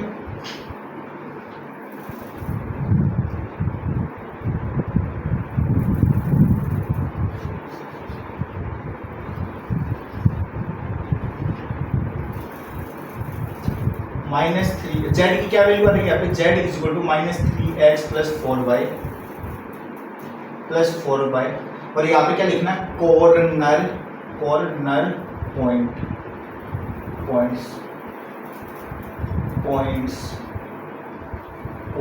पॉइंट्स। यार देखो यार, मैं ना वीडियो बंद हो गई थी पीछे, मैं वापस स्टार्ट कर दिया। मैं जब मैं कैमरे के आगे बोल रहा हूँ ना तो हिचकिचा रहा हूँ कैसे, ये देखो कमरे में बहुत ज़्यादा गर्मी भी है, और तुम देख रहे हो पसीना ही पसीना कैसे हो रहा है, पूरी शर्ट पसीने से हो रही है, वाइट शर्ट पसीने से हो रहा है, पूरी शर्ट पसीने से हो रही है, तो समझ सकते हो कमरे में कितनी गर्मी होगी। फिर भी मैं पढ़ा रहा हूँ तो हिचकिचा रहा हूँ यार, थोड़ा सा अजीब लगा है, सर दुखने लगा है मेरा, मुंह दुखने लगा है इस गर्मी में, है ना। फिर भी मैं पढ़ा रहा हूँ। तो कॉर्नर पॉइंट्स और जेड की वैल्यू हम कैसे निकालेंगे। कॉर्नर पॉइंट्स क्या भैया, corner point A 4,0, corner point B 0,4, है ना, कॉर्नर पॉइंट सी 2,3, है ना, 2,3, पॉइंट ओ 0,0। अब आप एक एक इस पॉइंट इसमें एक एक करके आप रखो, है ना। आप जब इसमें ये रखोगे तो जेड की क्या वैल्यू मिलेगी, हम यहाँ पे करके देखते हैं। 4 रखो x की जगह, प्लस y की जगह क्या रखोगे आप, 0, y की जगह 0 रखो, तो ये 0 हो गया, ये आपके पास -12 आ गया, है ना, तो ये z की वैल्यू -12 आ गई। ओके, बाद में आप b पॉइंट रखो, तो x की जगह आप रख दो 0, प्लस y की जगह आप क्या रखोगे 4, तो आपके पास 16 मिल गया, तो z की वैल्यू 16 आ गई। बाद में आप रखोगे c रखोगे तो 3 की जगह तो 2 रख दो, और y की जगह आप 3 रख दो, तो क्या -6 + 12, तो 6 आंसर आएगा। तो 12 आया, 4 8 12, तो 12 आ गया, और -3 × 2 तो -6, और -6 + 2 तो ये आ गया 6, तो 6 आ गया। और जब आप x और y की जगह दोनों के जगह आप 0 अगर पुट कर दोगे तो 0 + 0 आपके पास वैल्यू 0 आएगी। अब जेड की मिनिमम वैल्यू कहाँ पर दिख रही है, आप में से बहुत सारे बच्चे एक चीज़ देखेंगे कि भैया ये -12 16 6 और 0, बहुत सारे बच्चे बोले भैया ओ के ऊपर आ रही है, और इधर पे मिनिमम वैल्यू आ रही है, क्योंकि देखो 0। अरे यार मूर्ख क्यों बन रहा है यार तुम, ध्यान से देख, -12 आ रही है, -12 0 से भी छोटा होता है, नंबर लाइन देख, 0 ये हो गया, -12 इधर आता है ना, और -16 इधर है, 6 इधर है ना, तो 0 से भी छोटी है ना -12 की वैल्यू। तो जेड की वैल्यू क्या है, जेड की वैल्यू कहाँ पर आ रही है, Z is minimum at point A, ना, at point A, and the value of z is -12, समझ में आया, -12, है ना। z है ना मिनिमम आ रहा है पॉइंट ए पर, पॉइंट ए के ऊपर मिनिमम आ रहा है, और जो वैल्यू आ रही है ना z की मिनिमम वो है -12, समझ में आया, है ना। अब और क्वेश्चन देखते हैं, 1-2 क्वेश्चन और देखते हैं, 1-2 क्वेश्चन और देखते हैं कौन सी क्वेश्चन। अच्छा, एक क्वेश्चन और करते हैं। एक क्वेश्चन ही करेंगे। और जो क्वेश्चन है ना एनसीईआरटी की क्वेश्चन है, आप जाके चाहे एनसीईआरटी में कर सकते हो। मैं वीडियो को पॉज करके एक बार क्वेश्चन कर रहा हूँ। तो मैंने क्वेश्चन को कर लिया है, पूरा का पूरा क्वेश्चन को मैंने बोर्ड के ऊपर कर लिया, पूरा क्वेश्चन मैंने उतार लिया है। अब देखो बात क्या है इस क्वेश्चन में, हमको क्या बात बोली है क्या बात नहीं बोली वो देखते हैं कि सेम की सेम चीज है। Solve the linear programming problem graphically, minimum value चाहिए जेड की। देखो क्वेश्चन मिनिमम मैक्सिमम दोनों के क्वेश्चन होते हैं, है ना। जैसे कि मान लो जेड की, यहाँ पर मान लो कोई भी क्वेश्चन है उसमें जेड की मिनिमम जेड की वैल्यू है ना, एक तो आ रही है 7 और एक आ रही है 7, एक आ रही है 8 और एक आ रही है 9। और कोई बोला है जेड की मिनिमम और मैक्सिमम वैल्यू बताओ, तो मिनिमम तो भैया 7 हो गई और मैक्सिमम भैया 9 हो गई। तो ऐसे होता है, समझ गया, ऐसे होता है। अब इसमें क्या बोला है कि मिनिमम वैल्यू चाहिए, वापस मेरे को जेड की है, कुछ भी हो सकता है, सब्जेक्ट हो सकता है, सेल हो सकती है, कुछ सॉरी सब जेड का हो सकता है, सेल हो सकती है, प्रोडक्शन हो सकती है, कुछ भी हो सकता है ना, प्रॉफिट हो सकता है, कुछ भी हो सकता है। पहले तो सबसे पहली बात दोनों इक्वेशन में एक्स और वाई की वैल्यू निकालेंगे, जिससे मैं ग्राफ प्लॉट कर सकूं। तो एक्स और वाई की वैल्यू निकाल लेता हूं मैं। ओके, एक्स और वाई, अब कौन सी इक्वेशन है ये, तो है भैया 3x plus 3y greater than equal to 3, और ये इक्वेशन कौन सी है, x plus y greater than and equal to 2। तो x को जब मैंने 0 रखा तो y की वैल्यू मेरे पास 1 है, क्योंकि देखो x को 0 रखा तो मैंने x को जब 0 रखा 3y यही मेरे पास, और 3 को मैंने उधर डिवाइडर में भेज दिया तो मेरे पास 1 आ गई, तो y की वैल्यू 1 आ गई। यहाँ पर ही अगर मैं y को मैं 0 रखता हूँ, y को 0 रखता हूँ तो x की वैल्यू मेरे पास 3 आती है। इधर देखूँ तो इधर मैं देखूँ तो x को 0 रखूँ, y को 0 रखूँ तो x2 आ जाएगा मेरे पास। ठीक है, ये सिंपल इक्वेशन थी, ये वाली तो सिंपल इक्वेशन थी। अब ग्राफ बना लेते, देखो वही बात यहाँ पर आ रहा है ना, है ना, कि देखो हमारे पास फर्स्ट क्वाड्रेंट के ही क्वेश्चन है, एनसीईआरटी में फर्स्ट क्वाड्रेंट के ही क्वेश्चन है, लेकिन अगर आप एडिशनल लोगे ना तो उसमें फर्स्ट क्वाड्रेंट के अलावा भी क्वेश्चन मिल जाएंगे, है ना, अलग क्वाड्रेंट के भी क्वेश्चन मिल जाएंगे। लेकिन हमारे पास फर्स्ट क्वाड्रेंट के क्वेश्चन है, तो जैसे ये आ गया y ना 0 से बड़ा और इक्वल हो सकता है, y 0 से बड़ा और 0 के इक्वल हो सकता है, और x 0 से बड़ा और 0 के इक्वल हो सकता है। ऐसे क्वेश्चन ही है हमारे एनसीईआरटी के अंदर। तो वो ग्राफ बना लेते हैं।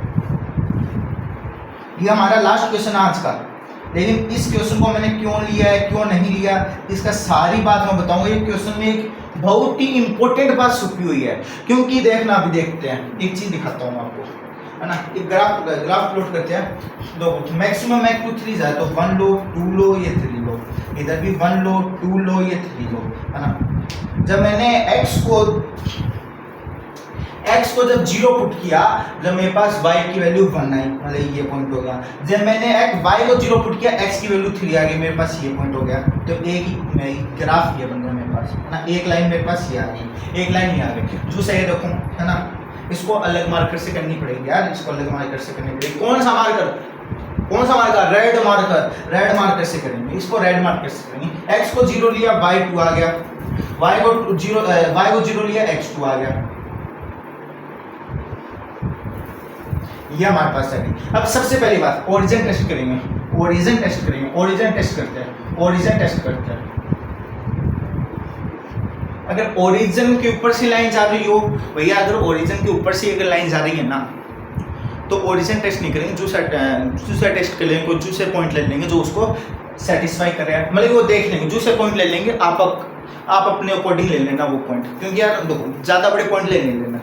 अगर ओरिजिन के ऊपर से लाइन गुजर रही है तो उसके आसपास के कोई पॉइंट ले लेना, जिससे आपको पता लग जाएगा कि कौन से साइड के एरिया के पॉइंट उसको सेटिस्फाई कर रहे हैं। अगर ये लाइन आ गई, मान लो ये कोई लाइन, तो इस साइड के एरिया के पॉइंट इसको सेटिस्फाई कर रहे हैं या इस साइड के एरिया के सेटिस्फाई कर रहे हैं, ये आप देख लेना, तो जू से पॉइंट लेके। लेकिन यहाँ पर ओरिजिन टेस्ट हम कर सकते हैं, तो हम ओरिजिन टेस्ट कर रहे हैं। इस वाली इक्वेशन में ओरिजिन टेस्ट किया तो x की जगह 0 पुट किया, y की जगह 0 पुट किया, तो मेरे पास ये वैल्यू आ गई, मतलब कि 0 है ना, वो जीरो मेरे पास 3 से बड़ा आ जाए। बात सही है गलत है? गलत है भैया, रोंग है, रोंग है ना, रोंग है। अब बात करते हैं इस वाली इक्वेशन में, इस वाला देखो, इसके तो हमने कर लिया, इसकी और कर लेते हैं, है ना। ये कौन सी इक्वेशन थी? x + 3y, ये वाली इक्वेशन का हमने कर लिया था। और इस वाली इक्वेशन को और कर लेते हैं, कौन सी वाली? इस वाली इक्वेशन का x + y दिस, दोनों के जगह जीरो पुट किया। भैया ये गलत, सही आ रही गलत आ रही है? ये बात सही आ रही है गलत आ रही है? ये बात सही आ रही है गलत आ रही है? भैया गलत आ रही है, ये तो दोनों ही बात गलत आ गई, ये तो दोनों ही बात गलत आ गई। और इन दोनों का मतलब क्या है कि फर्स्ट क्वाड्रेंट में।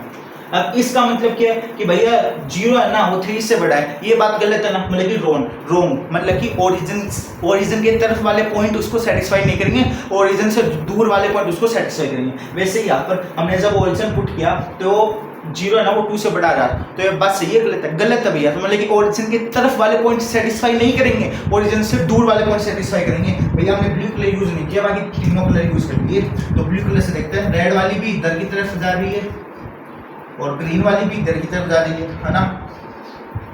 तो इनके तो कॉमन पॉइंट है, वो कॉमन पॉइंट कौन से है? वो कॉमन पॉइंट कौन से है? हम देखो यार अभी बता देते कॉमन पॉइंट कौन से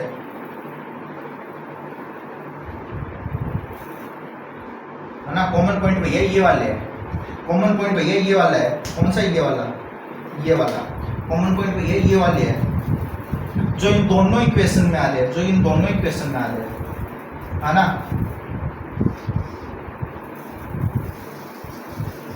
कॉमन पॉइंट ये वाले है। अब इसमें तुम एक चीज देखोगे, हमने जो पहले क्वेश्चन किया था वो बाउंडेड क्वेश्चन थे, बाउंडेड क्वेश्चन थे जैसे कि ये आपने कोई ग्राफ लिया है ना, ये कोई दो ले लिए ग्राफ, सॉरी यार, आपने कोई ग्राफ लिया और उसमें कोई दो लाइन लिया आपने, ये दो लाइन है ना, ये दो लाइन ली और इन दोनों का मान लो कॉमन रीजन ये आ गया, तो ये बाउंडेड रीजन था। इसमें इनकी बाउंड्री पता थी ये वाली, इसमें हमको इसकी बाउंड्री पता थी, इसमें हमको इसकी बाउंड्री इसमें हमको इसकी बाउंड्री पता थी ये थी, लेकिन इसके अंदर हमको इसकी बाउंड्री नहीं पता, इसमें इसकी हमारे पास बाउंड्री नहीं पता। कैसे? देखो इधर ये बाउंड्री है, इधर ये बाउंड्री है, इधर भी बाउंड्री, इधर भी बाउंड्री, लेकिन ऊपर की साइड कोई बाउंड्री नहीं ना, ऊपर से खुला है ना, तो ये अनबाउंडेड वाला केस आ गया, इसमें कोई बाउंड्री नहीं होगी, ये अनबाउंडेड वाला केस आ गया। हमारे पास क्या आ गया? अनबाउंडेड वाला केस आ गया। अब अनबाउंडेड वाला केस आ गया है ना, हमने कॉमन रीजन निकाल लिया। सबसे पहले एक्स और वाई की वैल्यू निकाल ली दोनों इक्वेशन की, बाद में ग्राफ प्लॉट कर लिया, बाद में हमने ओरिजिन टेस्ट किया जिससे हमको दोनों का कॉमन रीजन पता लग जाए, है ना, कॉमन रीजन पता लग जाए, कॉमन रीजन पता चल गया। अब हम क्या करेंगे? हमको जेड निकालना है, अब जेड निकालेंगे। अब देखो अभी जेड निकालने के बाद में देखो ना मजेदार बात क्या होगी, जेड निकालेंगे। जेड कैसे निकलेगा? देखो जो जो इसकी वैल्यू हमको पता है ना वो तो लिखते हैं, जो जो इसकी वैल्यू पता है वो हम लिख लेते हैं। ब्लैक से लिखूंगा मैं तो यार, एक तो ये वाली पॉइंट हो गया है ना,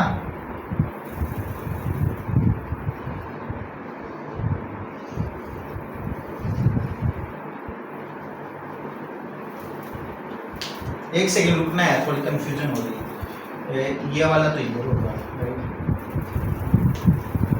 ये वाला इधर होगा, तो इसको कॉमन वाला कौन सा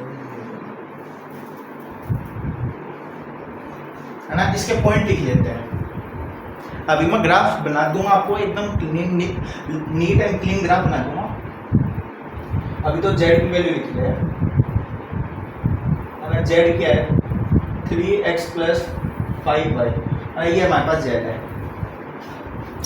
तो देखो यार इसके एक पॉइंट तो ये है, एक पॉइंट मेरे पास ये आ गया, इसका एक पॉइंट मेरे पास ये आ गया, इसके 3 ही पॉइंट है, इसके 3 ही पॉइंट है। ये पॉइंट मैं इसको C दे देता हूँ, ये मैं इसको A दे देता हूँ, इस पॉइंट को मैं इसको B दे देता हूँ। ये कौन सा पॉइंट है? ये भैया 0,2 वाला पॉइंट है, ये इसका 0,2 वाला पॉइंट है। ये कौन सा पॉइंट है भैया इसका? ये इसका 3,0 वाला पॉइंट है, 3,0 वाला पॉइंट है ये, है ना, 3,0, 0,2। और ये C वाला कौन सा पॉइंट है? वही मैंने वापस बता रहा हूँ, इन दोनों, ये जो दोनों लाइन है ना, इन दोनों लाइन का इंटरसेक्शन पॉइंट निकाल लेना, इंटरसेक्शन पॉइंट निकाल लेना, मतलब कि इनका एलिमिनेशन मेथड से इंटरसेक्शन पॉइंट निकाल लेना, जिससे आपके पास सी की वैल्यू निकल जाएगी। मैंने सी की वैल्यू ऑलरेडी निकाल के रखी है। सी की वैल्यू है 3/2, 1/2, 3/2, 1/2, ये है सी की वैल्यू, है ना। तो वही बात हम यहाँ पर पुट कर लेंगे और जेड की वैल्यू निकाल लेंगे। सी क्या है 3/2, 1/2, ए क्या है, सॉरी बी क्या है, बी है 0,2 और ए क्या है, ए मेरे पास 3,2, 3,2। अब जेड की वैल्यू निकालते हैं, जेड की वैल्यू निकालते हैं। अगर जेड में मैं x की जगह 3 पुट कर दूं, y की जगह में 0 पुट कर दूं, y की जगह में 0 पुट कर दूं, तो मेरे पास z की वैल्यू 9 मिल गया। वहां पर ही अगर मैं z की वैल्यू x की जगह में 0 पुट कर दूं और y की जगह में 2 पुट कर दूं, तो मेरे पास z की वैल्यू 10 निकल के आती है, 10। वहां पर मैं z की सॉरी, तो मैंने z निकाला, तो z निकाला 3,0 पॉइंट के ऊपर, तो मेरे पास 9 आ गया। जब मैंने z निकाला 0.2 पॉइंट के ऊपर, तो मेरे पास z आ गया 10। अब मैं z निकालता हूँ 3/2, 1/2 के ऊपर, 3/2 प्लस 1/2 है ना, 3/2, 1/2 के ऊपर मैं अगर z निकालूँ तो मेरे पास क्या आएगा, यहाँ पे आ गया 9/2 प्लस 5/2। मेरे पास z क्या निकल के आ रहा है भैया, मेरे पास z आ रहा है 7 आ रहा है। जेड की वैल्यू मेरे पास भैया 7 आ रही है, जेड की वैल्यू भैया मेरे पास 7 आ रही है। तो अब देखो यहाँ पर बहुत ज़्यादा बच्चे गलती कर जाते हो, किसी को ये बात पता भी नहीं होती है, ये बात किसी को पता नहीं होती है ज़्यादातर, है ना, किसी को पता नहीं होती है, इसलिए मैं बता रहा हूँ सीक्रेट रखना ना, किसी को पता नहीं होती, सीक्रेट रखना। अब क्या है इसमें, ये कॉर्नर पॉइंट मैं ऊपर लिख नहीं रहा हूँ। अब देखो मैं देखो ग्राफ तो आपको बना के दूंगा ही, चिंता मत करो। तो देखो z की वैल्यू आपने 3/0 पे z की वैल्यू देखी 9 आ गई, 0,2 पे z की वैल्यू देखी 10 आई, z की वैल्यू 3/2, 1/2 पे देखे तो 7 आ गई। तो यहाँ से आपको z की मिनिमम वैल्यू तो ऐसा लग रहा होगा कि भैया 7 है। तो देखो एक बात बताता हूँ, एक नोट लगा के लिख लेना, मैं आप पे लिख के नहीं दे रहा, लिख लेना, मैं बोल रहा हूँ सुनो कि भैया जब बाउंडेड रीजन हो, मतलब ये उसकी बाउंड्री हो, ये क्या है अनबाउंडेड है। और हमने देखो इससे पहले जो क्वेश्चन किया था वो बाउंडेड रीजन का क्वेश्चन था। जब देखो बाउंडेड रीजन हो ना, बाउंडेड रीजन जब हो, जब क्या होता है बाउंडेड रीजन हो, जब हम क्या करते हैं कि जो बाउंडेड रीजन होता है ना, उसमें हमारे पास जो आंसर आ गया ना वो सही होता है ना। जैसे कि मान लो जेड की वैल्यू, बाउंडेड रीजन में जेड की वैल्यू मेरे पास, जैसे इससे पिछले वाले क्वेश्चन में मेरे पास क्या आई थी, जेड की वैल्यू -12 आई थी, -12 आई थी। बाउंडेड रीजन था, जेड की वैल्यू मिनिमम -12 आई थी, तो उसका एकदम सही आंसर हो गया, हमको कुछ और करने की जरूरत नहीं है। लेकिन जब अनबाउंडेड रीजन हो ना, तो अनबाउंडेड रीजन में हमारे पास जैसे कि मिनिमम वैल्यू आती है, जैसे अनबाउंडेड रीजन में मेरे पास मिनिमम वैल्यू यहाँ पर 7 आ गई, देखो 7 आ गई।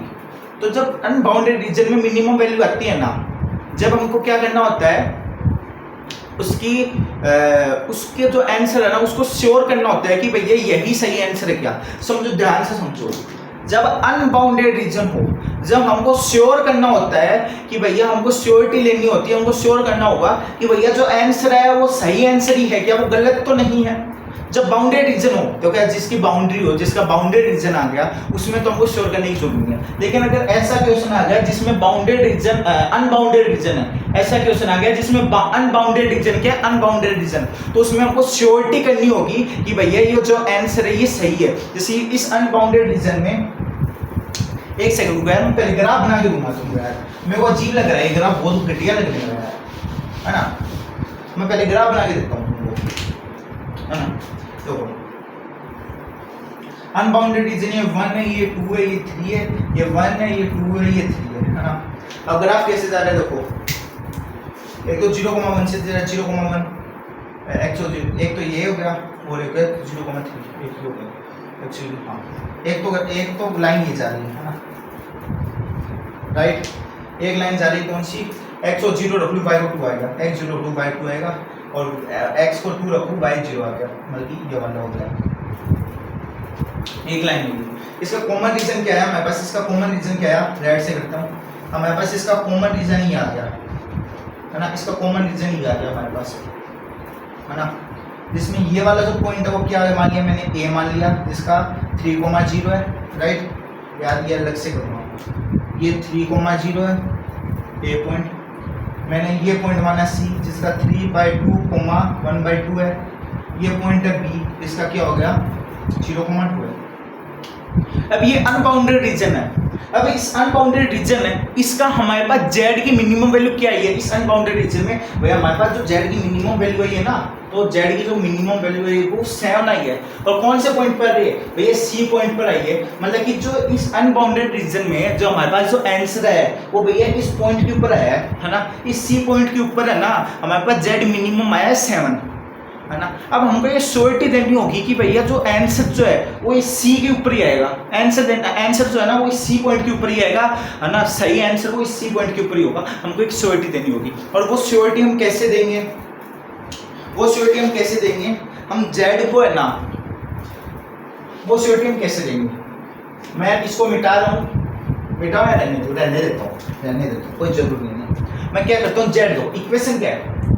z = 3x + 5y, है ना। अब मेरे को क्या करना? श्योरिटी देनी है। मैं वापस बता दूं, अनबाउंडेड रीजन है। इस अनबाउंडेड रीजन में मेरे पास जो z की मिनिमम वैल्यू 7 वो इस पॉइंट c के ऊपर आई है, तो मेरे को श्योरिटी देनी होगी कि जो मेरा जो करेक्ट आंसर है ना वो c है। देखो मेरे पास z की मिनिमम वैल्यू क्या है? 7 है। किस पॉइंट पे? c पॉइंट के ऊपर। तो मेरे को श्योरिटी देनी होगी कि भैया जो z की मिनिमम वैल्यू है ना वो 7 ही आएगी और c पॉइंट के ऊपर ही आएगी। ये मेरे को श्योरिटी देनी होगी। और श्योरिटी मैं कैसे दूंगा? मैं एक इमेजिनरी लाइन ड्रॉ करूंगा, और उस इमेजिनरी लाइन ड्रॉ करने पर भी मेरे पास आंसर ये सी आ रहा है ना, तो मेरा आंसर सही होगा, है ना। मेरा, है ना, इमेजिनरी लाइन ड्रॉ करने पर भी मेरा आंसर पॉइंट सी आ रहा है ना, तो भैया मेरा आंसर सही है कि ये पॉइंट सी ही होगा। और वो कैसे रखूंगा? मैं कैसे रखूंगा कि इस z की मिनिमम वैल्यू क्या है? 7, तो मैं 7 को मैक्स टू मैक्स मानूंगा 3x + 5। लेकिन मैं क्या देखूंगा इसमें? मेरे को क्वेश्चन में पूछा क्या है? z की मिनिमम वैल्यू बताओ, z की मिनिमम वैल्यू बताओ, है ना। z की मिनिमम वैल्यू बताओ। तो z की मिनिमम वैल्यू बतानी है, तो मैं एक ऐसी श्योरिटी दूंगा क्वेश्चन को कि भैया इससे छोटी वैल्यू नहीं आ सकती। z की मिनिमम वैल्यू 7 ही होगी, 7 से छोटी नहीं आ सकती। तो मैं कैसे करूंगा कि भैया जो z है ना उसको मैं देखूंगा कि भैया 7 से भी छोटी वैल्यू आ रही है z की। ये z किसकी इक्वल है? 3x प्लस z क्या है? 3x + 5 है, 3x + 5 है, यही तो z की। तो मैं ये देखूंगा कि भैया जो 7 है ना उससे भी छोटी वैल्यू आ रही है z की। 3x + 5 है कि 7 से भी छोटी वैल्यू आ रही है क्या? मैं ये देखूंगा। वही कैसे देखूंगा? देखो मैं इसमें पॉइंट पुट करूंगा वापस x और y की। देखो पॉइंट पुट करूंगा। एक मैं 3/2 अगर इसमें पुट करता हूँ मेरे पास 1/2 आ जाएगा। एक पॉइंट तो मेरे पास यही आ जाएगा, एक पॉइंट तो मेरे पास यही आएगा, है ना। एक पॉइंट तो मेरे पास यही आ गया। दूसरा, मैं अगर x को मैं 0 पुट कर दूं, तो मेरे पास y क्या आएगा? 7y5 आएगा। एक पॉइंट और ले लेते हैं, अगर मैं y को 0 पुट कर दूं तो मेरे पास x क्या आएगा? 3/5 आएगा, है ना। 3/5 आएगा, है ना। अब हम इस ग्राफ में प्लॉट करते हैं वापस, इस ग्राफ को देखते हैं वापस। 3/2 1/2 भैया ये वाला पॉइंट ही है। 0 x की वैल्यू 0, y की वैल्यू 7/5। 7/5 होता क्या है? 7/5 क्या होगा? 7/5 क्या होता है? डिवाइड करो 7/5 को, 7/5 1 पॉइंट, हाँ 1 पॉइंट कुछ होगा। 1 पॉइंट कुछ मतलब कि इधर आएगी ये वैल्यू, है ना, ये एक वैल्यू इधर आएगी, है ना। और 3/5 मतलब कि 0 पॉइंट कुछ मतलब कि वो एक सेकंड 3/5। अबे 3/5 नहीं है, ये गलत लिख दिया मैंने यहाँ पर। 3/5 नहीं है, 7/3। 7/3 का मतलब क्या है? 2 पॉइंट समथिंग मतलब कि मेरे पास ये वैल्यू इधर आ गई। मतलब कि भैया ये जो इमेजिनरी लाइन है ना मेरे पास, ये वाली लाइन होगी इमेजिनरी लाइन। मेरे पास जो इमेजिनरी लाइन है, ये ब्लैक वाली एक इमेजिनरी लाइन है, ये ब्लैक वाली मेरे पास एक इमेजिनरी लाइन है, ये एक मेरे पास इमेजिनरी लाइन है। अब देखो ये इमेजिनरी लाइन क्या मेरे पॉइंट सी से पास कर रही है? ये इमेजिनरी लाइन ये पॉइंट सी से पास कर रही है। अगर सी पॉइंट से पास कर रही है तो भैया यही सी पॉइंट ही इसका आंसर होगा। इसकी मिनिमम वैल्यू भैया 7 ही होगी। मैंने देखो करा क्या, क्वेश्चन को ध्यान से देखो, यहाँ तक जेड तक तो समझ में आ गया सबको, है ना। हमने ये करता है जेड तक समझ में आ गया, बस ये समझ लो, बाद में हम लेक्चर खत्म करते हैं, है ना। हैव अ नाइस डे बोलने वाले बस, है ना। जेड तक तो सबको समझ में आ गया होगा, आ गया ना? हाँ आ गया। अब करना क्या है, एक सेकंड रुको। जेड तक को देखो जेड तक का तो सबको समझ में आ गया, जेड की मिनिमम वैल्यू 7 निकाल ली। हम क्या देखेंगे कि भैया जो जेड की जो वैल्यू है ना 3x + 7y, वो जो वैल्यू है ना वो 7 से भी छोटी आ रही है क्या? हम क्या देखेंगे कि जेड की मिनिमम वैल्यू 7 है। अब अगर अनबाउंडेड रीजन है ना, अगर देखो बाउंडेड रीजन होता तो हम बोल सकते थे कि भैया हाँ जेड की मिनिमम वैल्यू 7 है, लेकिन अनबाउंडेड रीजन है तो हमको एक श्योरिटी देनी होगी, हमको श्योर करना होगा कि भैया ये जो जेड की मिनिमम वैल्यू है ना वो 7 ही होगी। जेड की मिनिमम वैल्यू 7 कहाँ पर है? सी पॉइंट पर। तो भैया सी पॉइंट पर ही जेड का जो आंसर है ना वो सी पॉइंट ही होगा, है ना। जेड की मिनिमम वैल्यू सी पॉइंट पर ही आएगी। ये हमको श्योरिटी देनी होगी कि भैया जेड की मिनिमम वैल्यू सी पॉइंट पर ही आएगी, 7 है ना। हमको श्योरिटी देनी होगी, ये हमको श्योरिटी देनी होगी। अभी श्योरिटी कैसे देंगे कि जेड की वैल्यू क्या है? जेड की हमको मिनिमम वैल्यू क्या मिली हुई है? 7 मिलती है। और जेड की अगर वेरिएबल में बात करें तो जेड की क्या वैल्यू 3x + 5 है। तो हम क्या देखेंगे कि भैया 7 से भी कुछ छोटी वैल्यू पॉसिबल है क्या? हमको मिनिमम वैल्यू बतानी है, हमको क्या करनी है? मिनिमम वैल्यू बतानी है। तो हम क्या चीज देखेंगे कि भैया हमारे पास जेड की 7 से भी छोटी वैल्यू पॉसिबल है क्या? तो हम 3x + 7y है ना वो छोटा मान लेंगे 7 से, और छोटा मानना है ना 7 से। तो मैंने x और y की वैल्यू निकाली तो मेरे पास ये कुछ कोऑर्डिनेट आ गए। अब ये कोऑर्डिनेट है ना तो ये कोऑर्डिनेट आ गए कोई एक इमेजिनरी लाइन के, और वो इमेजिनरी लाइन मैंने इस ग्राफ में जब प्लॉट करी ना तो वो लाइन भी उसी पॉइंट से पास कर रही थी, है ना, जहां पर जेड की मिनिमम वैल्यू आ रही थी 7, है ना, जहां पर जेड का आंसर आ रहा था 7, उसी पॉइंट से पास कर रही थी। तो इसका मतलब ये है कि जेड की मिनिमम वैल्यू भैया 7 है, जेड की मिनिमम वैल्यू 7 है पॉइंट सी के ऊपर ना, पॉइंट सी के ऊपर। तो एक लाइन लिख लो, है ना, इसमें लाइन लिखनी जरूरी है। सिंस है ना, ये है ना, since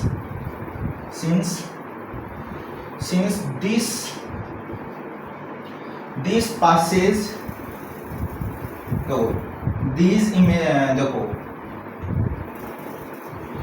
since these pass only through, रहने दो एरी लाइन, आप डायरेक्ट लिख दो Z is minimum at point 7 at point C, and the minimum value of Z is 7। आप डायरेक्ट ये बात लिख सकते हो, है ना। अब आप ये डायरेक्ट ये वैल्यू लिख सकते हो कि भैया Z है ना वो मिनिमम पॉइंट सी पे है, और जो मिनिमम वैल्यू है ना जेड की वो भैया 7 आ रही है, और एक चीज़ और लिख देना आप, एक चीज़ बता रहा हूँ, एक छोटी सी समझना। ये दोनों पॉइंट इस इक्वेशन को सेटिस्फाई करेंगे, ये दोनों पॉइंट भी इसको करेंगे, ये दोनों पॉइंट भी इसको सेटिस्फाई करेंगे। इतने समझ में ये बात भी समझ में आ गई, जो मैंने लिखी है ये बात भी समझ में आ गई होगी आपको, है ना। और आप एक लाइन और लिखना है, यहाँ पर एक लाइन और लिखना, imaginary line also pass through point C, मतलब इमेजनरी लाइन भी C पॉइंट से पास कर रही है, that is Z is minimum at point C and the minimum value 7। मतलब कि इमेजनरी लाइन भी अगर पॉइंट C से पास कर रही है, इमेजनरी लाइन भी C से पास कर रही है, इसलिए इसकी मिनिमम वैल्यू भैया C पॉइंट पर है 7। समझ में आ गया। अब चीज एक और बता देता हूँ मैं, बस बाद में लेक्चर खत्म। कितना समझ में आ गया? अब देखो इमेजिनरी लाइन अगर सी पॉइंट से पास कर रही है, इसका मतलब जेड की मिनिमम वैल्यू सी पॉइंट पर ही है 7। लेकिन ये इमेजिनरी लाइन मान लो इस के अंदर आ जाती है। अब ये क्वेश्चन का पार्ट नहीं है, मैं मिटा रहा हूँ। स्क्रीनशॉट ले लो जल्दी से, ले लिया? हाँ ले लिया, ठीक है, तो मैं मिटा रहा हूँ।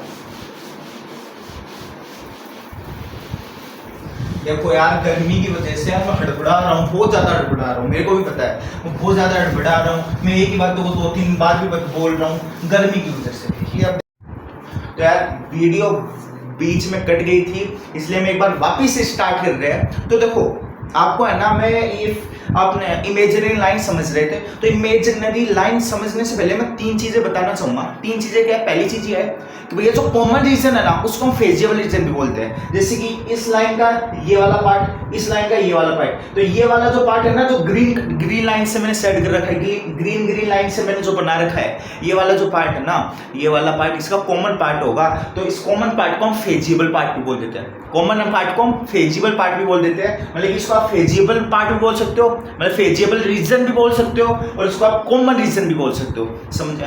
दूसरी बात ये है कि अनबाउंडेड रीजन का जब आंसर आता है, अनबाउंडेड रीजन है उसके आपको मान लो जेड मैक्सिमम निकालना है, जेड मिनिमम निकालना है ना।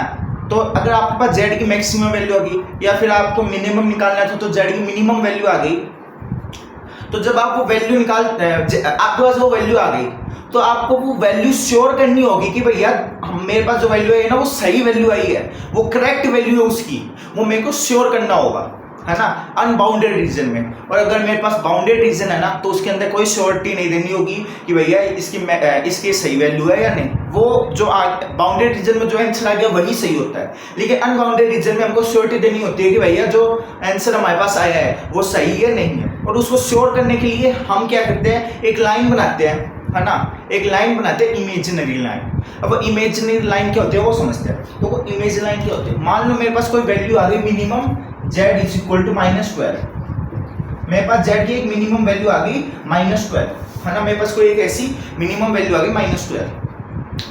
अब अनबाउंडेड रीजन है, अनबाउंडेड रीजन में मेरे पास z की मिनिमम वैल्यू आ गई -12। अब मेरे को श्योर करना होगा कि -12 ये सही वैल्यू है ये क्या, मतलब कि आंसर आ गया मेरे पास। अब मेरे को ये श्योर करना होगा कि भैया ये जो आंसर है ये मेरे पास सही आंसर है।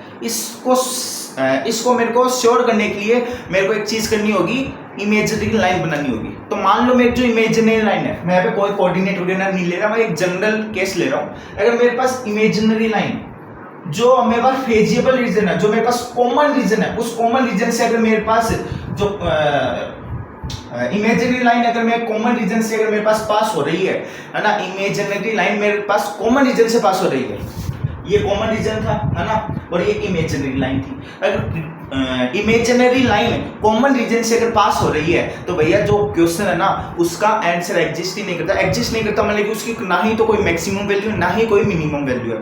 समझ में आया कि अगर इमेजिनरी लाइन कॉमन रीजन से पास कर रही है तो उसकी ना ही तो कोई मैक्सिमम वैल्यू है ना ही कोई मिनिमम वैल्यू है। ओके, यहाँ तक ही अपना लेक्चर था। तो मैं आशा करता हूँ आपको अगर लेक्चर अच्छा लगा हो तो आप अपने दोस्तों को प्लीज़ शेयर करना। और मे भी अगला जो चैप्टर होगा जो यूट्यूब पे आएगा अपना, वो है प्रोबेबिलिटी। हो सकता है प्रोबेबिलिटी है, प्रोबेबिलिटी नहीं आएगा तो उसके अलावा कोई दूसरा चैप्टर आ जाएगा। ठीक है, आज के लिए थैंक्स।